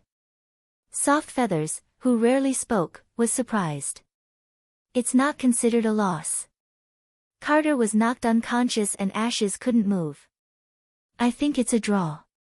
As far as I know, this is an unfair competition, Agatha argued. Transcendents will only be stronger when they use weapons of the same level. But there is only one Transcendent on Sleeping Island, and there are thousands of soldiers with guns. Wait, you're arguing in the wrong direction. Scroll shook her head helplessly. We're talking about the church and His Majesty. Vendi's heart was slightly relieved. Although everyone was worried, no one was afraid of fighting against the church. This would have been absolutely unimaginable a year ago. After all, the enemy's power was as unshakable as a mountain, and none of the witches who dared to fight against them had survived. The Witch Cooperation Association had to hide everywhere, and the only way to get rid of their pursuit was to go to the inaccessible impassable mountain range. Of course, this change in mentality had a lot to do with the fact that His Majesty had never lost a foreign war. In short, this war is related to the future of the Witch Union. She took a deep breath. If His Majesty completely defeats the church, have you ever thought about what will happen? Everyone immediately shut their mouths, but their eyes flashed with an indescribable light. The whole kingdom, even the whole continent, witches can live a stable life. And in His Majesty's territory, we can also create a new world together with ordinary people and enjoy the same honor and status. This is also what he always said. I just didn't expect it to happen so soon. Vendi paused. But according to His Majesty's past habits, we don't have to work too hard. Just work as usual. As long as we have this confidence, we won't fail. She didn't know anything too profound, and her ability and knowledge weren't the most outstanding in the Witch Union. His Majesty had put her in charge of the Witch Union, and this was the only thing she could do. Every time before a battle, His Majesty would give an impassioned speech in front of the First Army. She couldn't think of any inspiring way, so she could only tell everyone what was in her heart. Being considerate of others is more important than anything else. She firmly remembered Scroll's words. This is our home, and also the turning point to change the fate of witches. I'm willing to sacrifice everything for it. After finishing her words, Vendi stretched out her left hand with the back of her hand facing up. Scroll was the first to press her hand. Then Nightingale and Anna. For His Majesty and Neverwinter. Everyone gathered in a circle and folded the back of their hands one by one. The witches of the Blood Fang Association hesitated for a while, as if they didn't know whether they would be accepted by everyone, until Leaf pulled them into the circle. With the direct palm contact, they were truly integrated into the group. I really don't want to deal with such a group of annoying people before fighting against the demons. Although Agatha said so, she still stretched out her hand. Finally, Vendi put her right hand on everyone's hand and looked around. For the Witch Union. For the Eternal Holy Mountain. After everyone left, only she and Nightingale were left in the bedroom. As Vendi closed the door, she suddenly felt a gust of cold wind behind her. She turned around and saw that Nightingale had opened the window and was sitting on the windowsill, looking at the night sky. The night wind blew her curly hair, and at the same time, there was a faint fragrance. Are you also worried about the war? Vendi walked to the window. Worried? Nightingale tilted her head, her eyes shining with a scorching light under the light of the stone of lighting. I'm afraid that I'll laugh out loud. Laugh out loud. It was only at this moment that she noticed the sharp aura overflowing from Nightingale's body. It was very rare for someone to be like Nightingale, who could release her magic without using her ability. Moreover, they were no longer unpredictable things, but like sharp blades, forming an inaccessible area. It was as if the foggy world was eroding the surrounding space bit by bit and gradually began to affect the world. Since coming to Border Town, this feeling became more and more obvious. For the enemy, this was also a sign of danger. I've been waiting for a long time to be able to take revenge on the church, Nightingale said slowly. Those sisters who died unjustly in the hands of the church must also be looking forward to this day. I've tasted the taste of revenge, and that feeling is unforgettable. It was hard to imagine that she was the same person as the woman who stayed in bed in the morning. Fortunately, she was not the enemy of her sisters. Vendi tried to reach out her hand. The moment she touched Nightingale, the sharp feeling disappeared, and she held her in her arms. You can do what you want, but remember to protect His Majesty, and protect yourself, understand? Yes, Nightingale closed her eyes and replied softly. I will. I'm opening my WeChat official account. Search for the official account, 2 Eyes Little, or Ermu85. Dear friends, remember to follow me.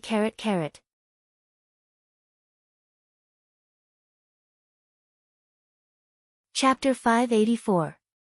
Once the war order was issued, Neverwinter immediately operated at high efficiency. Sacks of wheat plundered from Fallen Dragon Ridge quickly filled the empty granary.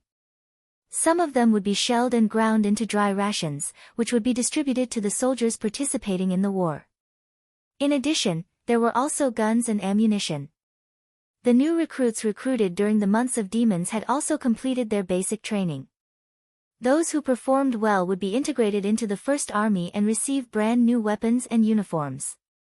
The ordinary soldiers would temporarily serve as reserve troops and be assigned to the cities occupied by Roland to replace the veterans stationed there. In this way, the available military strength of Neverwinter was rapidly expanded to 5,000 people, which in theory was almost the same as the number of judgment soldiers of the church.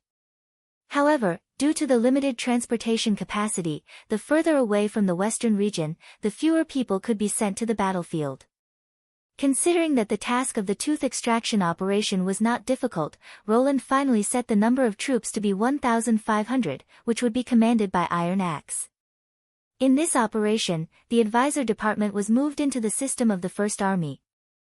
The main members were the nobles, knight and ordinary people in the Longsong area, such as Sir Schilt, the father of the Light of Dawn, and the chief guard of the Honeysuckle family, Traff. They had either been baptized by gunfire or served in the Second Army. Although these people were not trained in the military, Roland still let them follow the army with the idea that they could learn while building the army, and that they could have a few more people to give advice and suggestions. However, they did not have the actual power to command, so it was up to Iron Axe to decide whether their deductions and plans would be adopted. In addition, during the tooth extraction operation, they might encounter the church's pure witches, so Magic Eye Sylvie and Confinement Cage Iffy would also follow the army. The former could detect magic power and warn the enemy's position, while the latter could capture the pure witches if permitted. Moreover, Sylvie would also bring the sigil of listening with her so that she could get in touch with Neverwinter at any time. In this way, an army with modern military structure, firepower and communication capabilities was gradually taking shape. The tooth extraction operation mainly targeted Redwater City, Silver City and Impassable Fort, the three nearest cities to the western region. It would take about 4 days to prepare and set off. In addition to selecting reliable personal guards to go to the Old Holy City, Roland spent the rest of the time discussing various details of the war with the church with the army commanders and the advisor department. For example, the location of the attack that was difficult to decide. On this issue, everyone had their own opinions, and it was difficult for anyone to convince the other party. Brian, the commander of the firearm battalion, was a firm supporter of attacking the western region, and he had a very good reason for doing so. If the battle starts in the western region, the First Army will be able to fully display their firepower advantage. With the support of a large number of paddle steamers, we can replenish our ammunition and manpower within a day. No matter how long we fight, we have the confidence to win. At the same time, this distance is extremely disadvantageous to the church. As long as they do not break through the defense line within a month, they will probably not even have food to eat. Edith, on the other hand, was the advocate of the foreign war faction. Can't even eat? Do you know how many believers there are in Greycastle? Even if the entire church was burned down, as long as the Pope gave the order, these people would bring all kinds of food to the door. Moreover, the middle of July was the wheat ripening season. As long as the army of judges occupied 1 or 2 cities, they would be able to obtain a steady stream of supplies. This was not the scariest part. Did the church not possess the pill of madness that could turn normal people into monsters? What if they forced the people of Greycastle to take this pill to exhaust the strength of the First Army? What should we do then? You don't know anything about gunpowder weapons. Van also stood on Brian's side. Transporting cannons and ammunition is hard work. They're not like swords that can be used all the time. We'll need several ships to replenish the supplies consumed in a battle. If we take the initiative to attack the enemy before they enter the kingdom of Greycastle, what if we run out of ammunition? I really don't know anything about gunpowder weapons, nor do I know how you fight, but the most important thing in any war is the goal. If we don't achieve the goal, even if we win, it will be a failure. Edith did not give in. His Majesty needs every citizen of Grey Castle, but you allow the church to enter the kingdom and wantonly consume the population? If we can't win, everything will be meaningless. Solving those seemingly unsolvable problems is what we should do. Only Roland and Iron Axe could make the final decision. However, as long as the prince was present, Iron Axe would not say a word. No matter what order Roland gave, this Sand Nation would unconditionally carry it out. Both views had their advantages and disadvantages, so it was difficult for Roland to make a decision at the moment. The most effective way of fighting with gunpowder weapons was to establish a crossfire network and then wait for the enemy to run into it. Undoubtedly, the western region was the best place to set up a defense in advance. However, if the church really drove the people of Grey Castle to be the vanguard of the army, it would be a great loss for him. Even if bullets could easily defeat the madman, it would be difficult to make up for the lost population in a short time. On the eve of the army's attack, Sir Schilt's proposal broke the stalemate. Why don't we gather the troops and supplies in the border cities in advance? Roland said while stroking his chin. That way, we can greatly shorten the transportation distance. Brian shook his head without hesitation. Unless we can know where the church will attack in advance. Mr. Sir, there aren't enough rivers in the northern region. If we gather the troops in the wrong place, we may not be able to catch up with the marching speed of the enemy, Carter added. The border between Grey Castle and the Kingdom of Dawn is so long that we can't take care of every passage. It's true that we don't know where the enemy will attack from, but we can persuade them to attack from a certain point. His words stunned everyone. After a while, Brian frowned and said, I'm afraid only the Pope can do this. Edith, however, showed a thoughtful look. Sir Schilt did not care about Brian's slightly sarcastic response and said frankly, in fact, I got the idea from Miss Edith. If we can predict the time of the church's invasion through the transportation of food, then they should also be able to detect the approaching war from the changes in the surrounding cities.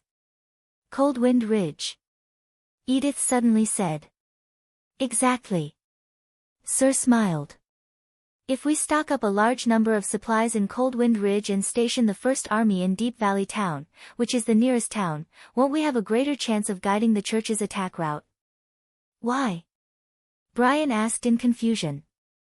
Because Coldwind Ridge is too close to the Holy City, Edith explained. Instead of waiting for the church to attack, it's better to take the initiative to attack and force them to concentrate their forces here. I see. Roland also quickly figured out the problem. Deep Valley Town was the only town connected to the central water network. Although it was a long distance, the paddle ships could still transport a large number of supplies to the town in the next 1 or 2 months.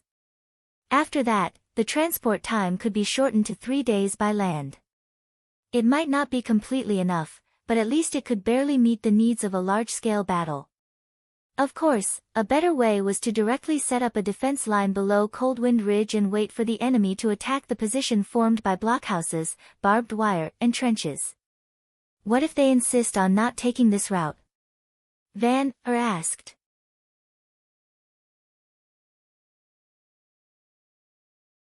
Chapter 585. When Anna opened her eyes, she saw a sea of red everywhere, and the hot air hit her face, burning her skin. Flames. There were flames everywhere, and thick smoke rolled under the shed, making it hard for her to breathe. There were cries coming from the inside of the house, or maybe it was just an illusion. The wood crackled under the licking of the flames, and from time to time, there were sparks and burning pieces of wood falling from above. She climbed down the haystack and tried to take 2 steps into the house, but was quickly pushed back by the heat wave. In the end, she could only crawl out of the wooden house, and helplessly watched the house being engulfed by the raging fire. The neighbors also gathered around, and some people began to help put out the fire, but the nearest water source was the Redwater River outside the town, and the few jars of water that were difficult to fetch were of no help in the face of the fire. After running back and forth several times, Anna finally saw the figure of her father. He had just come back from the mine, still wearing a dirty coat, and his face was covered with gray and black dust. He was standing in front of the house with a blank look on his face. As if she had seen her backbone, she could no longer suppress the panic and fear in her heart. Tears rolled down her cheeks like pearls, and she cried and ran to her father, hugging him tightly. However, her father did not comfort her as she had hoped. "Where's your mother?" He seized her by the shoulder with such force that she cried out. "And your brother, too." Anna shook her head, but did not expect that what followed was a slap in the face. "I can't believe you escaped alone. Why didn't you save them? Damn it, how could you only care about yourself?" Anna suddenly sat up from the bed, gasping for breath. Her father's scolding still seemed to echo in her ears for a long time. It was this dream again. She picked up the cup on the bedside and drank the cold water. It took her a while to recover. At the beginning of every month, Anna would dream of this scene, as if there was someone in her mind reminding her of it. She tilted her head and looked at the desk calendar on the desk. Today was the end of the first week of summer, and also the day when the witch union would pay. She put on her clothes, washed up, and then walked out of the castle to the witch building in the backyard. "Sister Anna." Belle beamed as soon as she saw her. "You're early." "Good morning," Vendi said with a gentle smile. "The weather looks good today. Are you still going to North Slope Mountain?" "Lady Anna." Her two former classmates also hurriedly bowed. "Just call me Anna like usual." She waved her hand, sat down at the long table, and hesitated. "I still have some other things to do, so I'll go there in the afternoon." "Oh. That's rare." Vendi showed an interested expression. Could it be that he and His Majesty shopping? Ling shouted. Pearl and Grey Rabbit could not help but laugh. Anna shook her head but did not continue. Vendi didn't ask further. Instead, he took out an envelope from the drawer and handed it to her. "This month's salary is 2 golden dragon stones." "Thank you." The witches did not have to prepare their own food, clothing, and accommodation. Even if they bought luxury goods from the convenience market, they would have to try them out first. Even if they wanted more, it would not be a problem. Therefore, most witches thought that the salary was useless and did not understand why His Majesty insisted on doing so. Anna could roughly guess Roland's intention, and this move helped her. She returned to the castle hall with the salary. Chief Knight Carter Lannis was already waiting there. "Miss Anna." He stood up and asked, "Is it the same as usual?" "Yes." She took out a golden dragon stone from the envelope and handed it to the knight. "The same as usual." During the reconstruction of Border Town, all the natives were allocated a house, including Anna's father. After he sold Anna to the church for 25 golden dragon stones, Anna never contacted him again. From that moment on, he was no longer her father. But there were some things that she could not completely stay out of. For example, this golden dragon stone. Probably like most poor people who suddenly got a windfall, he did not keep the money for long. Gambling, swindling, and stealing made him destitute in just half a year. At that time, Anna had not yet become famous, but some natives had recognized her when she sealed the gap in the city wall with fire. He had tried to ask a neighbor to look for his daughter, but he was refused and ridiculed. Later, this matter reached the ears of Carter, who was responsible for forming the militia, and Carter disclosed it to Anna. From then on, she knew that she had to do something to make her father, who had betrayed her, quiet down. She did not want him to bring trouble to Roland. They came to a quiet residential area in the east of the city and went up to the second floor of a building. Carter turned around and said, "Miss Anna, wait for me here." "Thank you." "No, it's just a piece of cake." He walked to a door and knocked hard on it.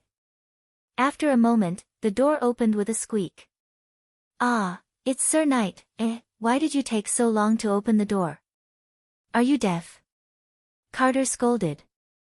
"Get out of the way, don't block the door." Yes, yes, maybe it was better this way. Anna leaned against the wall of the corridor and sighed in her heart. To be honest, she did not want to care about this former father at all, but she knew that ignoring him would only make the situation worse. And she could not do it herself. Otherwise, her stubbornness and arrogance that could not see the situation clearly would make him habitually show off his power as a father, which would not work as a deterrent. Instead of begging him, it was better to let him realize that the status between them was as different as heaven and earth. As the chief knight that the people of the border area were familiar with, Carter was already a great noble in the eyes of ordinary people. Using this golden dragon as a fee to keep his mouth shut, coupled with some stern warnings, should be enough to keep him quiet, and His Majesty would not have to bear another burden for this. Anna did not understand the relationship between them before. Ever since she was arrested and imprisoned, she had lost interest in everything, and the world had turned into a lifeless gray. It was not until Roland rescued her that she saw a different color from the past. After living in the castle for a while, Anna gradually understood the complicated relationship between people, and she also had a new understanding of why her father would vent his anger on her. But she did not like these twisted things at all. She could only really relax when she was with Roland. And those books that recorded wonderful knowledge, they seemed complicated and difficult to understand, but after in-depth contact, one would find that the relationship between them was so simple and direct, and would never change because of interests or desires. The formula that revealed the true face of the world was so clean and concise, so the world should be like this. The door opened again, and with a flattering voice asking him to stay, Carter returned to her side and said, "Miss Anna, it's done." Yes. After finishing this, Anna suddenly felt a lot more relaxed. Don't tell His Majesty. Of course. I understand. She nodded, then turned around and walked down the stairs. It was true that she could not get rid of these disgusting feelings, but with His Majesty, there would always be more and more beautiful things. She could not wait to go to North Slope Mountain and continue her research work.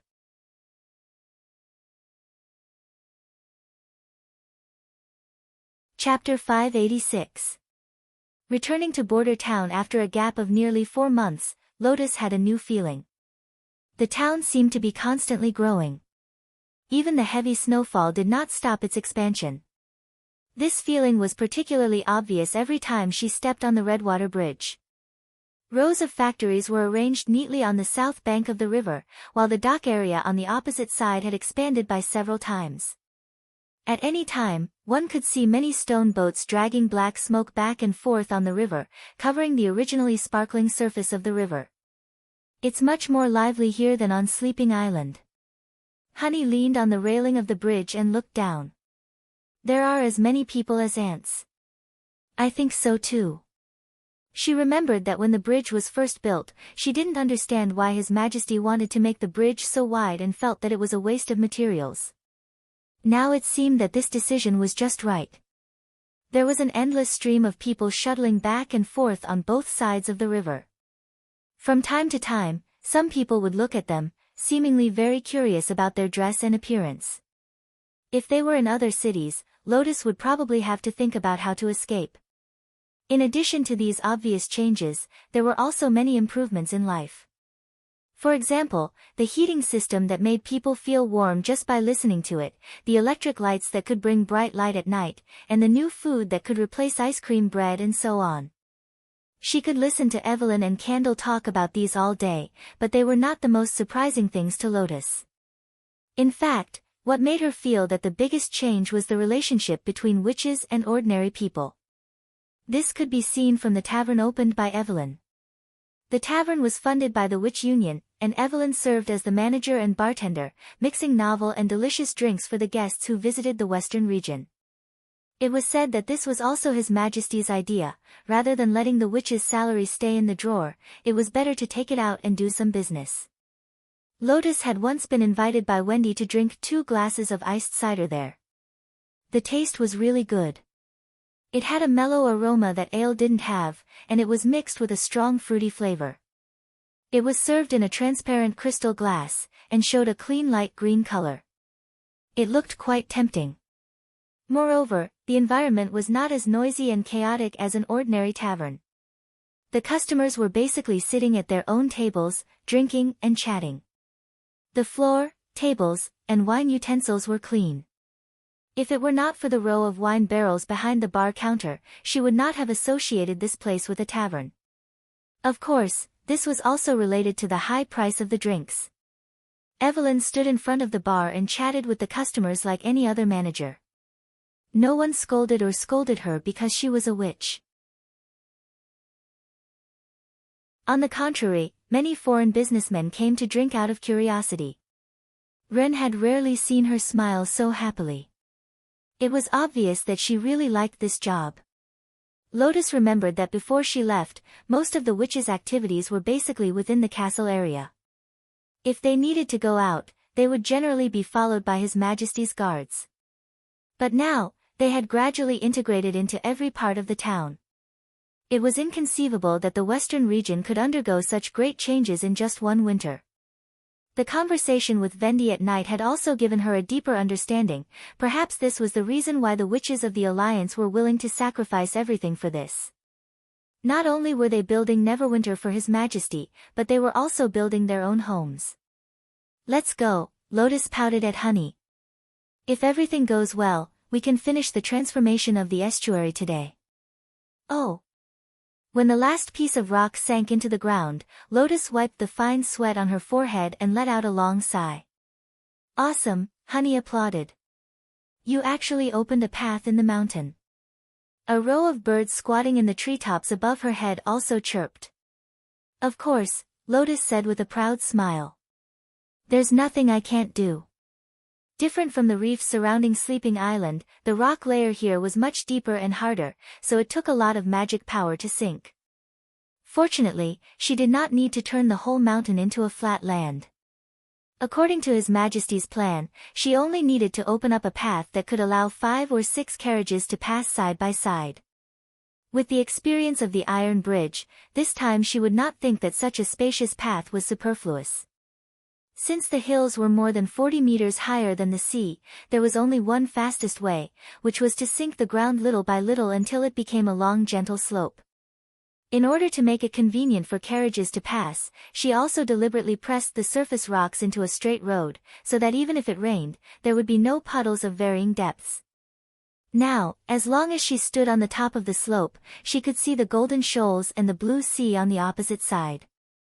The cool sea breeze rushed up along the slope, mixed with a familiar salty smell. Did you bring a fire? Honey skipped to her side. No, what are you going to do? Of course I'm going down to roast fish. She smacked her lips. I'm responsible for attracting the fish, and you push them out of the water. It's okay if you don't bring a fire. They'll be dry in the sun for 2 days. The birds above her head chirped even more happily. Lotus rolled her eyes. I won't let this place be filled with the fishy smell of salted fish. By the way, didn't you get tired of eating that thing on Sleeping Island? I think it's pretty good. Honey tilted her head and said. Anyway, it's forbidden to dry fish here, and His Majesty won't like the fishy smell of salted fish. Lotus suddenly thought of Ashes and wondered if she was still troubled by all kinds of fish soup on Sleeping Island. I heard from His Majesty that he plans to build a harbor here, so that Lady Tilly can come whenever she wants, and she won't have to fly over the mountain by hot air balloon. Hearing the name of Her Highness Tilly, Honey's attention was immediately attracted. Then, will she come? The little girl's expression was even easier to understand than that of an animal. Lotus patted her fluffy hair and said, I don't know, but His Majesty is about to go to war with the church. She should come to help her brother. In fact, she was not so sure, especially after knowing the background of the Bloodfang Association and Heidi Morgan. She used to dislike the arrogant attitude of these combat witches, but now it seemed that they were also a group of pitiful people. After taking off the shell of prejudice, they were actually no different from herself. At least now, she could occasionally talk to Iffy, but the other combat witches on the island would definitely not be so easily persuaded by Tilly. Oh, that's great. Great? This girl knows nothing about war, Lotus thought to herself. If Lady Tilly can't solve the problem of the Blood Fang Association, and the church attacks His Majesty with all its strength, it will be really troublesome. But she also hoped that Lady Tilly could come to Border Town again. And it would be better if she could stay here forever. In this way, the wish she made in winter could come true. In this way, whether it's me or the other witches, we can all live happily in Border Town.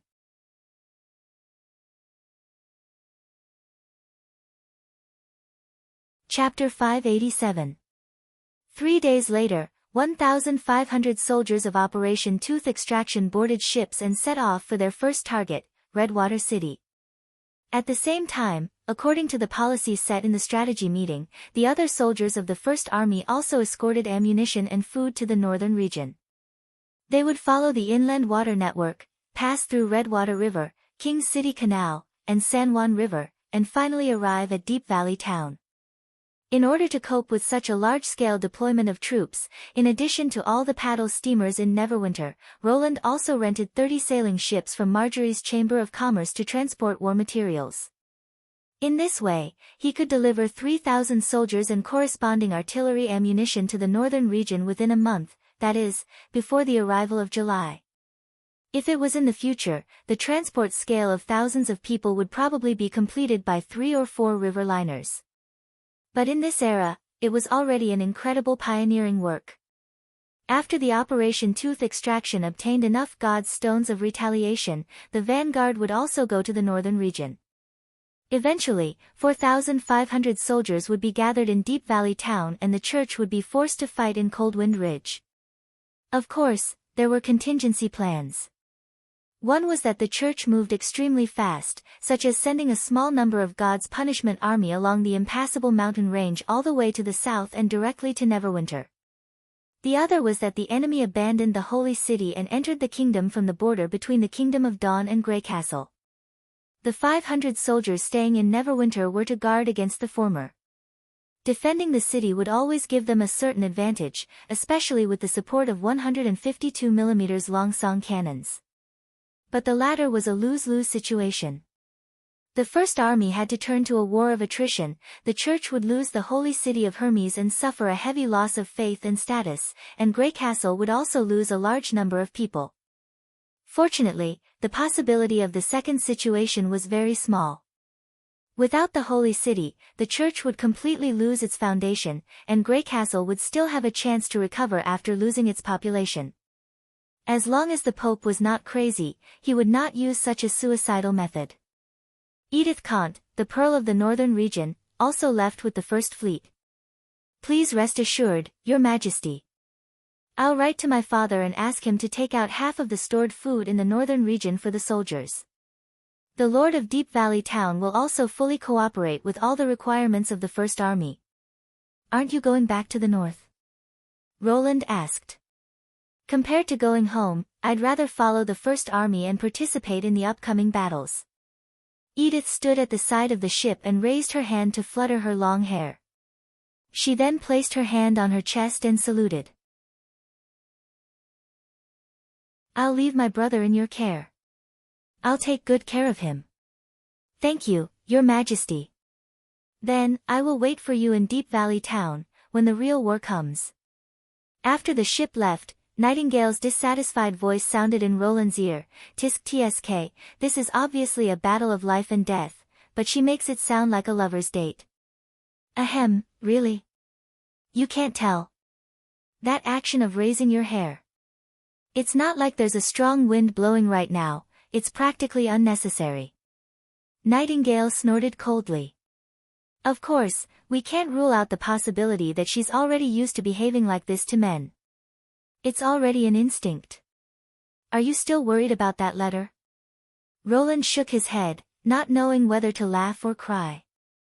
I told you it's impossible. By the way, is what she said reliable? Nightingale replied reluctantly, basically, there's no problem. At least when she expressed her loyalty and discussed those battle plans, she was telling the truth. That's enough. Roland exhaled. Let's go back to the castle. During this period, although Neverwinter was facing the pressure brought by the war, there was also a lot of good news. The projects planned during the months of demons were gradually coming to an end, and the basic construction had ushered in a period of explosive results. The most important thing was that the western region finally had its own estuary. After receiving the news, Roland immediately informed the Ministry of Construction, and soon a batch of houses, warehouses, and temporary docks would be built on the shallow river. With a natural deep-water port as the foundation, larger ships could also be built. However, considering that Anna had already focused on military production, these shipbuilding plans had to be postponed until the end of the war. The supporting hub project, Route 67, had also been started. It set off from the Redwater River Bridge and connected the industrial area with the southern shallow river. The construction team consisted of the original workers from Kingdom Avenue. At the same time, Roland fulfilled his promise. Nearly half of the workers with excellent performance received official residency in Neverwinter and were issued identity cards. In addition, the first coke oven on North Slope Mountain had been put into operation. To be exact, it could have been put into operation earlier, but during the trial period, it had stumbled. For example, when the furnace was first turned on, the air in the furnace was not emptied, which caused the coal used for dry distillation to burn directly. Another time, the temperature and time were not controlled properly, which led to the failure of coking. Later, there was a serious accident where the exhaust pipe was blocked by smoke and dust, and the flames suddenly burst out of the furnace when the coke was released. Fortunately, with Summer's playback ability, the causes of these accidents were quickly found out and a series of improvements were made. A new batch of coke ovens was also being built in full swing. In addition to the infrastructure, military production also ushered in a breakthrough. The trial production of the howitzer, which could add an important weight to the war, was finally successful. Although the size of the whole shell was limited and the charge of the warhead was limited, it could still cause a fatal blow to the enemy within half a diameter of 10 meters. After the shell fragments were installed, this distance could be doubled. It was conceivable that if several 152 mm cannons with a range of nearly 10 km were deployed on the battlefield, they could bypass the preset position and directly hit the enemy's rear.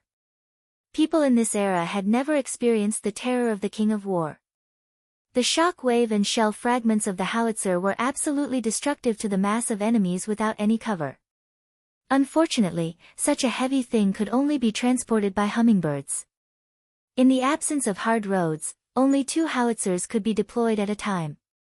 Even so, Roland was not willing to give up such powerful firepower. In contrast, the news of the successful operation of the steam turbine model was not so important. After all, there were not enough people to research and develop new steam ships or thermal power generation. In a sense, the moment Neverwinter received the intelligence from the Kingdom of Dawn, it had already entered the wartime system. All plans had to make way for the war, and Anna was no exception. Now, her daily work was to process shells and fuses in the morning and cut the key parts needed for the heavy machine guns in the afternoon. The munitions factory produced bullets and revolving rifles in 3 shifts. Thanks to Mystery Moon and Candle, all kinds of machine tools could run at full capacity without any major problems. Not long after returning to the office, a messenger flight delivered a secret letter from the fjords. "This is Tilly's reply." Roland quickly tore open the note and quickly scanned through the contents of the letter. After pondering for a while, he asked Nightingale to find Maggie. "Take Sylvie and catch up with the fleet. Ask Iffy to do as the letter says."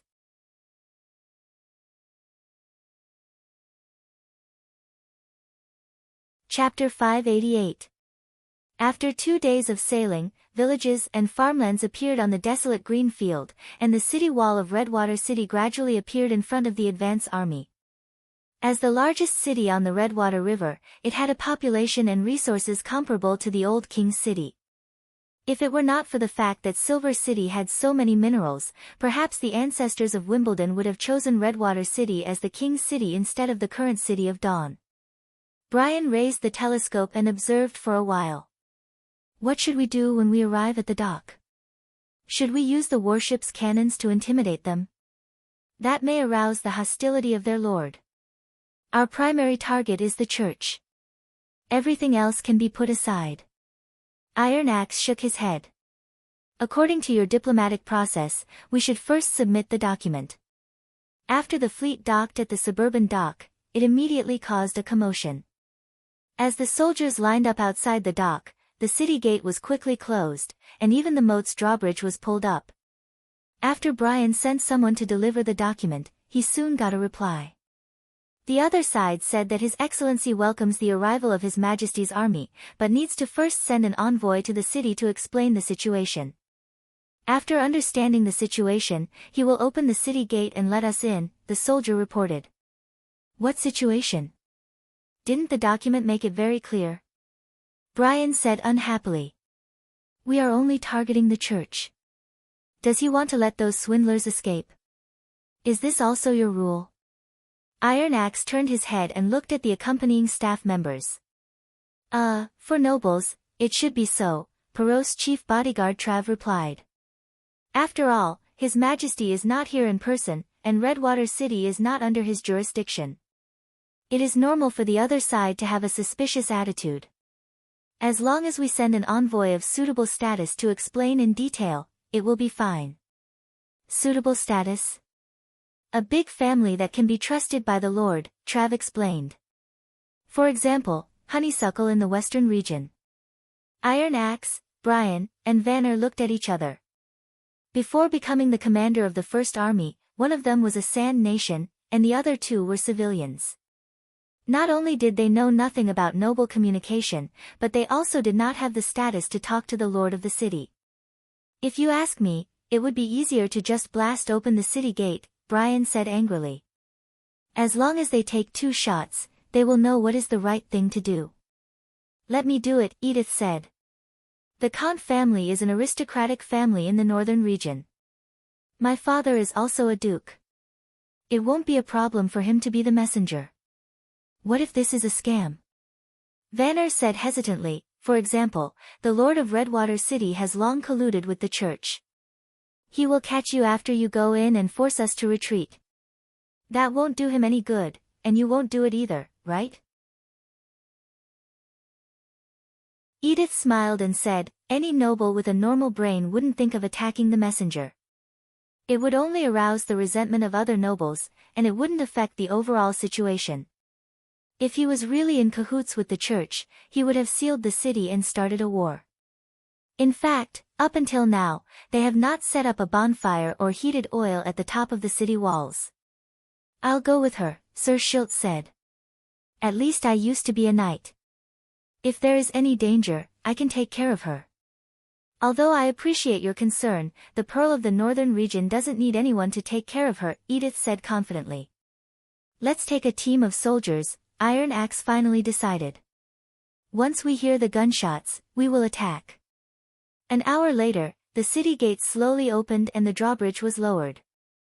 A group of people was stunned to see Miss Edith, who was escorted by a squad of the First Army and a row of silver-armored knights.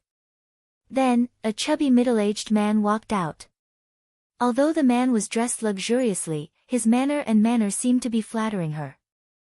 At first glance, he looked like a servant. This is Earl Delta, the Lord of Redwater City. Edith came to the front of the crowd and introduced him. I also asked him to send a patrol to surround the church, so that the priests and believers won't have a chance to escape. Then she tilted her head and said, they are the commander of His Majesty's First Army, Sir Iron Axe, and Mr. Brian and Mr. Vanner. Iron Axe, what? It was probably the first time that the Earl had heard such an introduction. He could not help but be stunned. Don't worry about it, she said with a smile. This is what His Majesty is used to calling them. I see. Delta cleared his throat. I've long heard that Prince Roland, no, His Majesty's maverick way of doing things is indeed different. Well. Redwater City welcomes you. May I ask, does His Majesty really just want to eliminate the church rebels? This man is the Lord of Redwater City. Brian thought in surprise. This is so different from what I expected. Yes, Iron Axe nodded seriously. I think His Majesty's document has already written very clearly that the Church is trying to annex the Four Kingdoms. The rebellion has become a fact, and you should have heard about the tragedies in the Kingdom of Everwinter and the Kingdom of Wolfheart. Once the Church resistors are eliminated, we will leave. Actually, there is no need to be so anxious. Delta rubbed his hands. I will hold a grand banquet in the castle tonight. I hope everyone can attend. Although he was inviting everyone, his eyes were fixed on the Pearl of the Northern region. Brian was about to refuse, but Edith readily agreed. Thank you for your kind invitation. It is our honor, but we have to first complete the task given by His Majesty. Of course. The Earl smiled so widely that his eyes narrowed.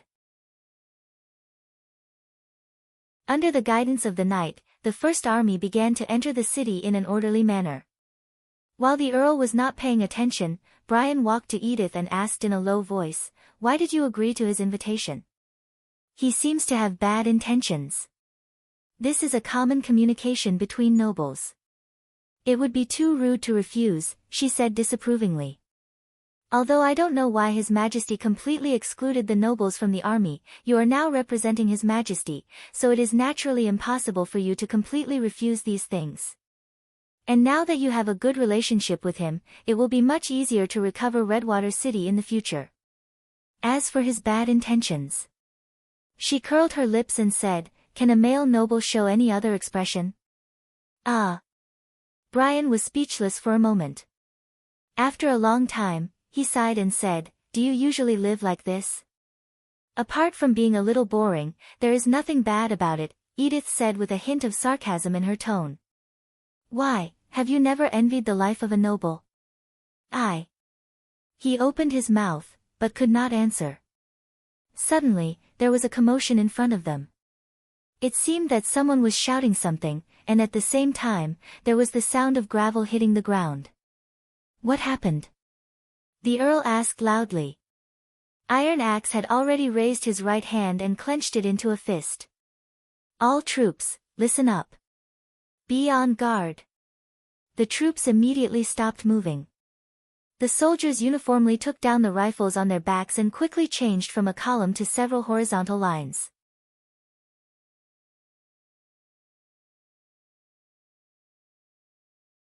Chapter 589. Magic Reaction. Earl Delta turned his head and asked, "What's that?"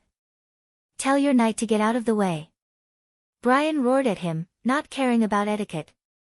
09 Small Say Net. Before his voice died away, a group of believers in indigo robes rushed out from the corner of the street and rushed into the group of knight leading the way. The impact of the attackers was so strong that even the horses were thrown to the ground. Several knights' legs were crushed by the mountain-like mounts before they could react. The others immediately drew their swords and rushed forward to fight the believers. The people on the street gave way. Many people were pushed to the ground in panic. Cries and cries for help came one after another. The scene was a mess for a while. They really rebelled. The Earl was surprised at first, and then he flew into a rage. "Damn it, kill all these traitors." However, a flying bluestone made him shut his mouth. It was a part of the pavement on the street. The stone slabs rose into the air and slammed toward the knights. The speed was so fast that only a green afterimage could be seen. The armor of the knight who was hit instantly deflated. Blood spurted out from the gaps between the helmet and the joints. It seemed that there was no way for him to survive. Following that, more stone slabs flew out, even including the believers. Those who were hit vertically had their bones broken, and those who were hit horizontally were cut in half. Earl Delta was pulled to the side of the street by Brian before he could express his shock. "Fire!" Iron Axe ordered. Continuous gunshots rang out in the street. The people who were still standing fell down like wheat being cut down, and the originally chaotic front of the team became empty for a short while. When the smoke dissipated, only the knight and the believers were left lying on the ground. Some of them were still breathing and were curled up on the ground, moaning in pain. Where are the enemies? Brian stared at the corner of the street without blinking, as if he was facing a formidable enemy. Didn't the enemies all fall? The Earl was shocked and puzzled. Obviously, he did not expect that His Majesty's army was so strong. More than 10 silver-armored knights almost lost the ability to fight in the blink of an eye. "They're here," Sylvie said sternly. As if responding to her warning, a woman walked out from the corner of the street. The stone slabs on the street rolled up like a carpet and floated in the air. Concentrated gunshots rang out again, and the stone slab that had just been erected was smashed into pieces. However, there was still a piece of limestone that had completed its turn, and like a thick sword, it swept towards the crowd. Oh no! Brian's heart sank. Based on what he had just seen, there was no way a flintlock could accurately smash an overturned stone slab in such a short distance. He could hardly imagine the scene of the soldiers being hit. They did not even have armor, and their casualties would only be worse than the knights. But at a time like this, he could only endure it. Almost at the same time, a purple light suddenly appeared in front of the team. The magic cage completely enveloped the stone slab and quickly tightened, forcibly stopping it in its tracks. The enemy is a witch? Earl Delta finally reacted. The First Army did not stop shooting until all the erected stone slabs fell to the ground.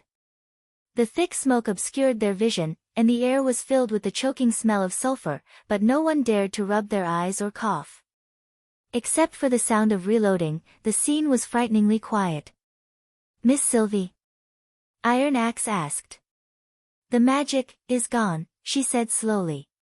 The disappearance of magic meant that the enemy had left the battlefield or was already dead. When the smoke dissipated, Brian saw the result. A woman was lying in a pool of blood.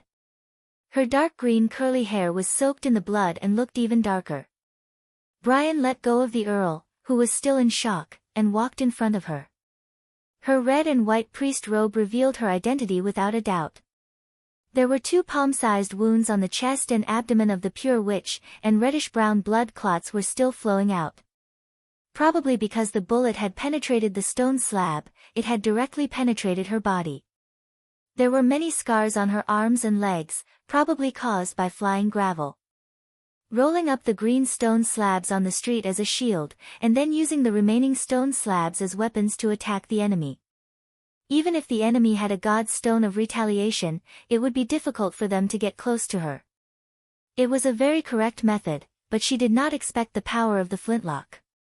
Now that he thought about it, he was afraid that in the first round of shooting, she had already been hit by the dense rain of bullets, but she still insisted on flipping a stone slab and throwing it, which showed her willpower. Is she really a witch of the church? Delta cautiously came forward. Didn't His Majesty make it very clear in the propaganda in King's City? Brian replied angrily. The church not only poisons ordinary people with berserk pills, but also secretly trains witches who serve them. Those innocent women who were framed by the church are on our side.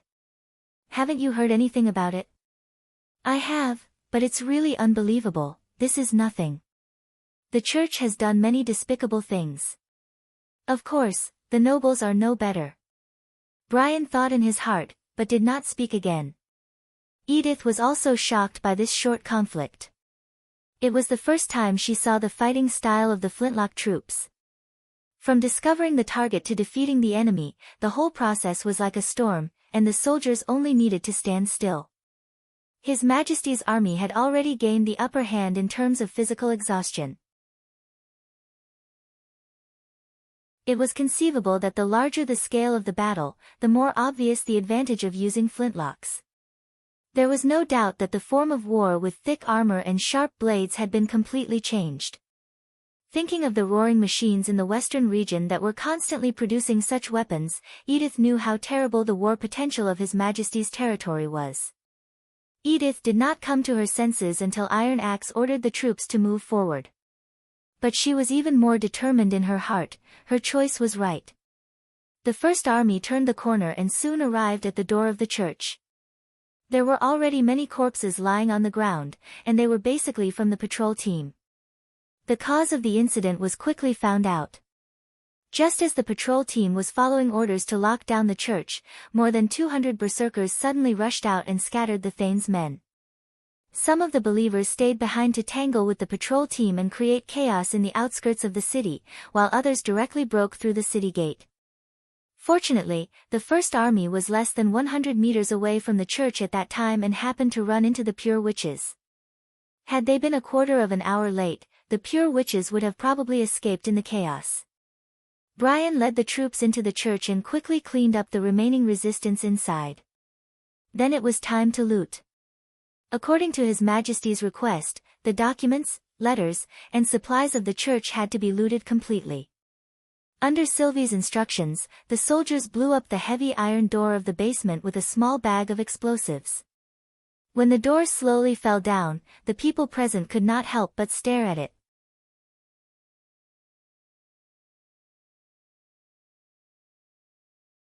Chapter 590. At night, the castle hall of Redwater City was brightly lit. Attendants walked through the crowd with wine glasses in their hands. Musicians plucked the strings of their instruments and sang softly. Plates of delicious food were served to the table, and goblets filled with red wine were filled. The nobles gathered in groups of 2s and 3s, chatting and laughing with wine glasses in their hands. Edith was the focus of everyone's eyes. She and Earl Delta were shuttling among the nobles and seemed to be enjoying everything. Brian, on the other hand, felt out of place in all of this.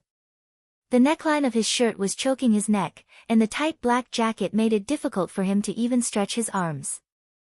The pointy high-heeled boots on his feet were even worse. It was hard for him to understand how the nobles could wear such awkward shoes to walk on the smooth floor. Brian could not help but envy Vanner. As the guardian of the First Army, at least he did not have to suffer. However, when he thought of Edith saying that they represented His Majesty, Brian could not help but straighten his back. Suddenly, someone patted him on the shoulder. "You look uncomfortable. Is this your first time attending this kind of banquet?" He turned around and found that it was Sir Caesar. Caesar was wearing a broad-shouldered suit with a circle of white gauze around his neck. He looked very different from usual. "Relax. You don't have to be so nervous." "I'm not nervous. It's not a bad thing." Sir waved his hand. "Everyone has their own strengths. It's normal." Brian was silent for a moment. "Where's Sir Iron Axe?" "He's playing the role of a flower protector." Caesar pointed to the other side of the hall. "Iffy and Miss Sylvie are as popular as Miss Edith." Brian looked in the direction he was pointing at. Although the dresses they were wearing were given by Edith at the last minute, and their expressions were very stiff, in terms of appearance, they were even more beautiful than the Pearl of the Northern region. "Those people just don't know that they're witches, and Lord Iron Axe isn't protecting the witches," said Brian. "Oh," said Sir John, shaking his whiskers, "is that so?" "To be precise, he's protecting the nobles." Brian nodded. "If Miss Iffy gets angry, the people around her will suffer." The two of them looked at each other and laughed at the same time. "Look, you look much more natural now." Brian was taken aback for a moment before he realized what was going on. "Thank you." "Ha, you're welcome." The old man beckoned for a waiter, picked up a glass of wine, and looked at him. "Would you like a glass?" "No. His Majesty said that soldiers are not allowed to drink alcohol during a mission. Not even during rest time. This is the rule."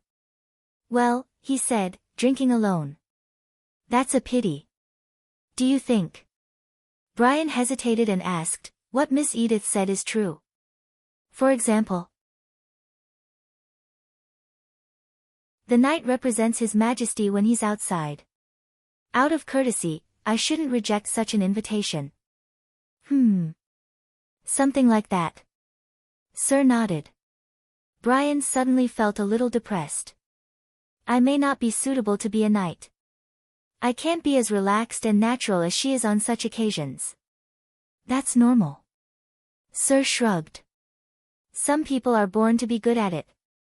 An outstanding knight at a banquet can indeed bring praise to the Lord, and even facilitate diplomacy. But it's not all a knight is. In fact, my son is very bad at social activities among the nobles. You mean the light of dawn? Yes. He rarely interacts with other nobles and is often absent from the Lord's invitation. But no one can deny that he's an outstanding knight. I didn't know that Mr. Philin has such a side, Brian said in surprise. There's a lot you don't know, Sir Schilt said with a smile. He's as stubborn as a stone. He even married a commoner in the theater. I was so angry that I even broke off contact with him. But later I found I was wrong. Ms. Irene is a perfect wife. She's not much worse than other noble ladies, except that she doesn't have a noble title. It was hard for them to persist during that time. At this point, he changed the topic. I heard that you once fought against the rebels to protect the provisions of Border Town. It was Lady Nightingale who really stopped them, Brian replied with some embarrassment. If it weren't for her, I'm afraid I would have died in the basement. But at least you stood up, didn't you? You're braver than most nobles. Many nobles have the title of knight, but they flee at the sight of the enemy. I think the reason why His Majesty is willing to make you a knight is definitely not because of your social skills. As long as you stick to what you're best at, you'll be a qualified knight. I see. Brian could not help feeling touched. Thank you for telling me this. It's okay. Just take it as a chat between the two of us, Sir said, stroking his beard. When I see you, I can't help but think of Philin, so I can't help but talk a little more. After a while, Brian asked in a low voice, what about the other thing Miss Edith said? She said that the communication between nobles is boring and uninteresting. You really care about her? The old man looked at him with great interest. Is it possible that, no. I'm just curious. Brian quickly waved his hand. You didn't think much of it when you looked at her, but now you seem to be enjoying it. Well, Sir smacked his lips. How should I put it? Some people can handle everything properly even if they don't like it. I think Miss Edith may be one of the best. She can handle everything well even if she doesn't like it. That's not unusual. Sir Caesar shrugged. They're talented and good at many things, but it doesn't mean they like everything. Moreover, she's the daughter of a duke. This kind of communication should be an instinct for her. His Majesty must really need someone like her, Brian sighed.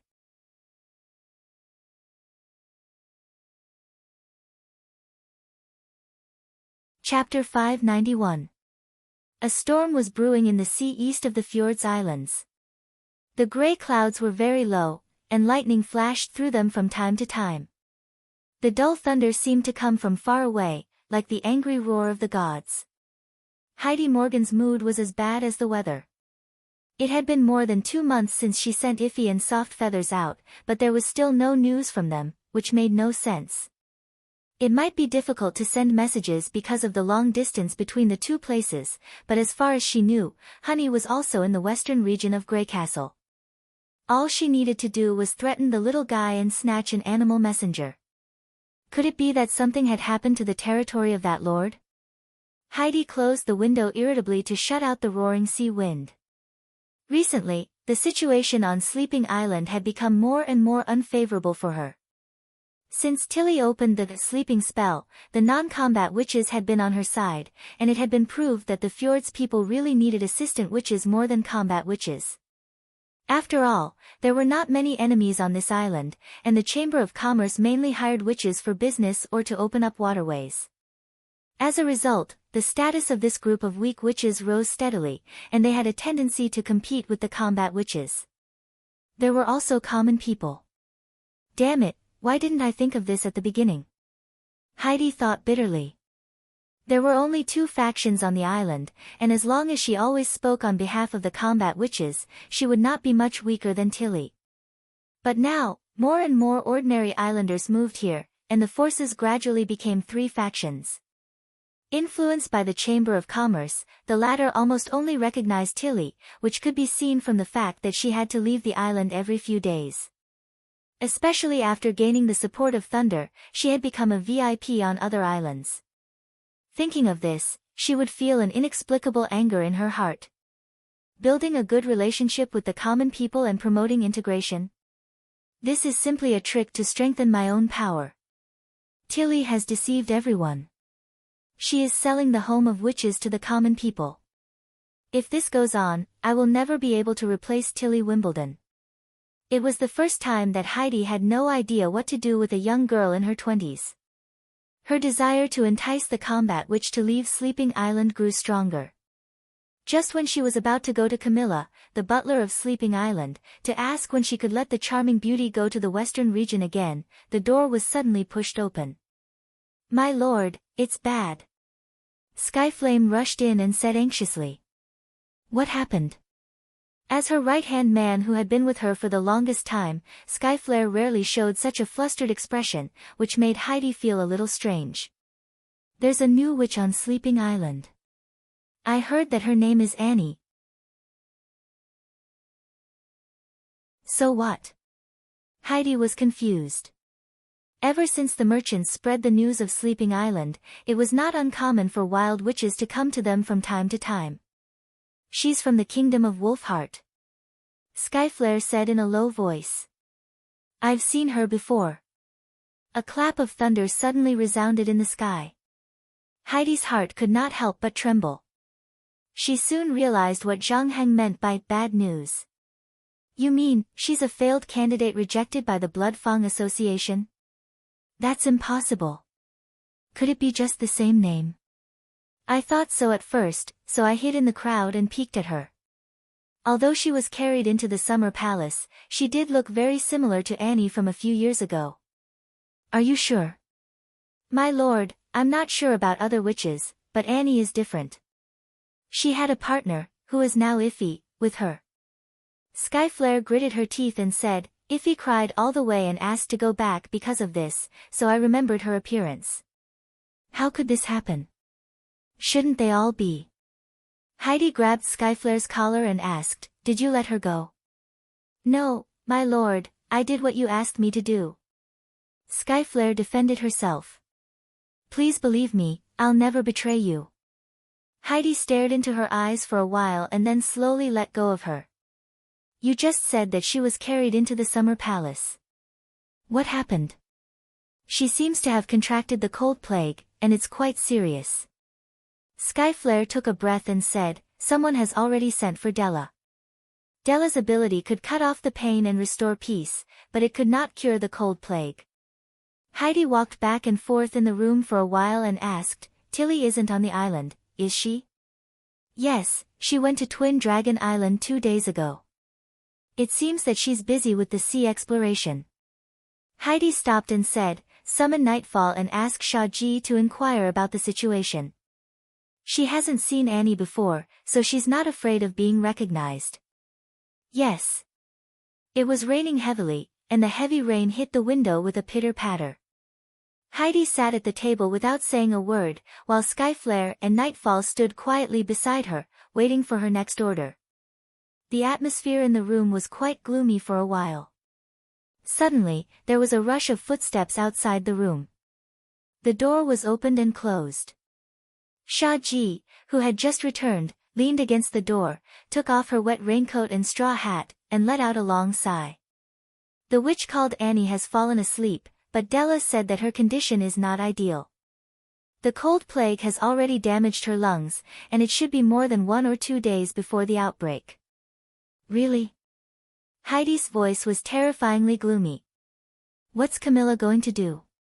"She said that there's a witch in the western region of Grey Castle who can cure any disease. She'll send Annie to the western region when the rain stops." Heidi was so angry that she wanted to laugh. Hiring One-Eyed Jack to go back and forth to the fjords cost nearly 100 golden dragon coins, and Camilla always refused when she asked to go to Grey Castle or other islands. Now, Camilla sent the charming beauty for a useless, strange witch. Moreover, if she let Annie go to the western region and meet up with Iffy, what she had done would be exposed, which was absolutely intolerable. No matter what, she had to keep Annie on the island. Heidi suppressed her anger and looked at Nightfall. You should be able to make her fall asleep completely, right? You mean, with the seed of peaceful rest? Nightfall was startled. Yes, I can, but why do you? Because she's a traitor of the Blood Fang Association. Heidi interrupted impatiently. You don't need to know the details. You just need to know that she's unforgivable. Is she also a combat witch? Nightfall was a little confused. Why don't we wait for Tilly to come back before we make a decision? If someone finds out, we'll be in trouble. The traitor of the Blood Fang Association should be dealt with by the Blood Fang Association. Heidi squinted her eyes. And if we hand her over to Tilly, will that naive little girl punish her? Why, do you want to go against my decision? You're tuning in to the Blissful Bookshelf YouTube channel.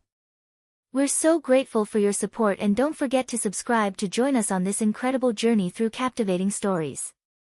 Your generosity through donations truly makes a world of difference, as it's the primary source of revenue that allows me to expand and enhance this channel for you.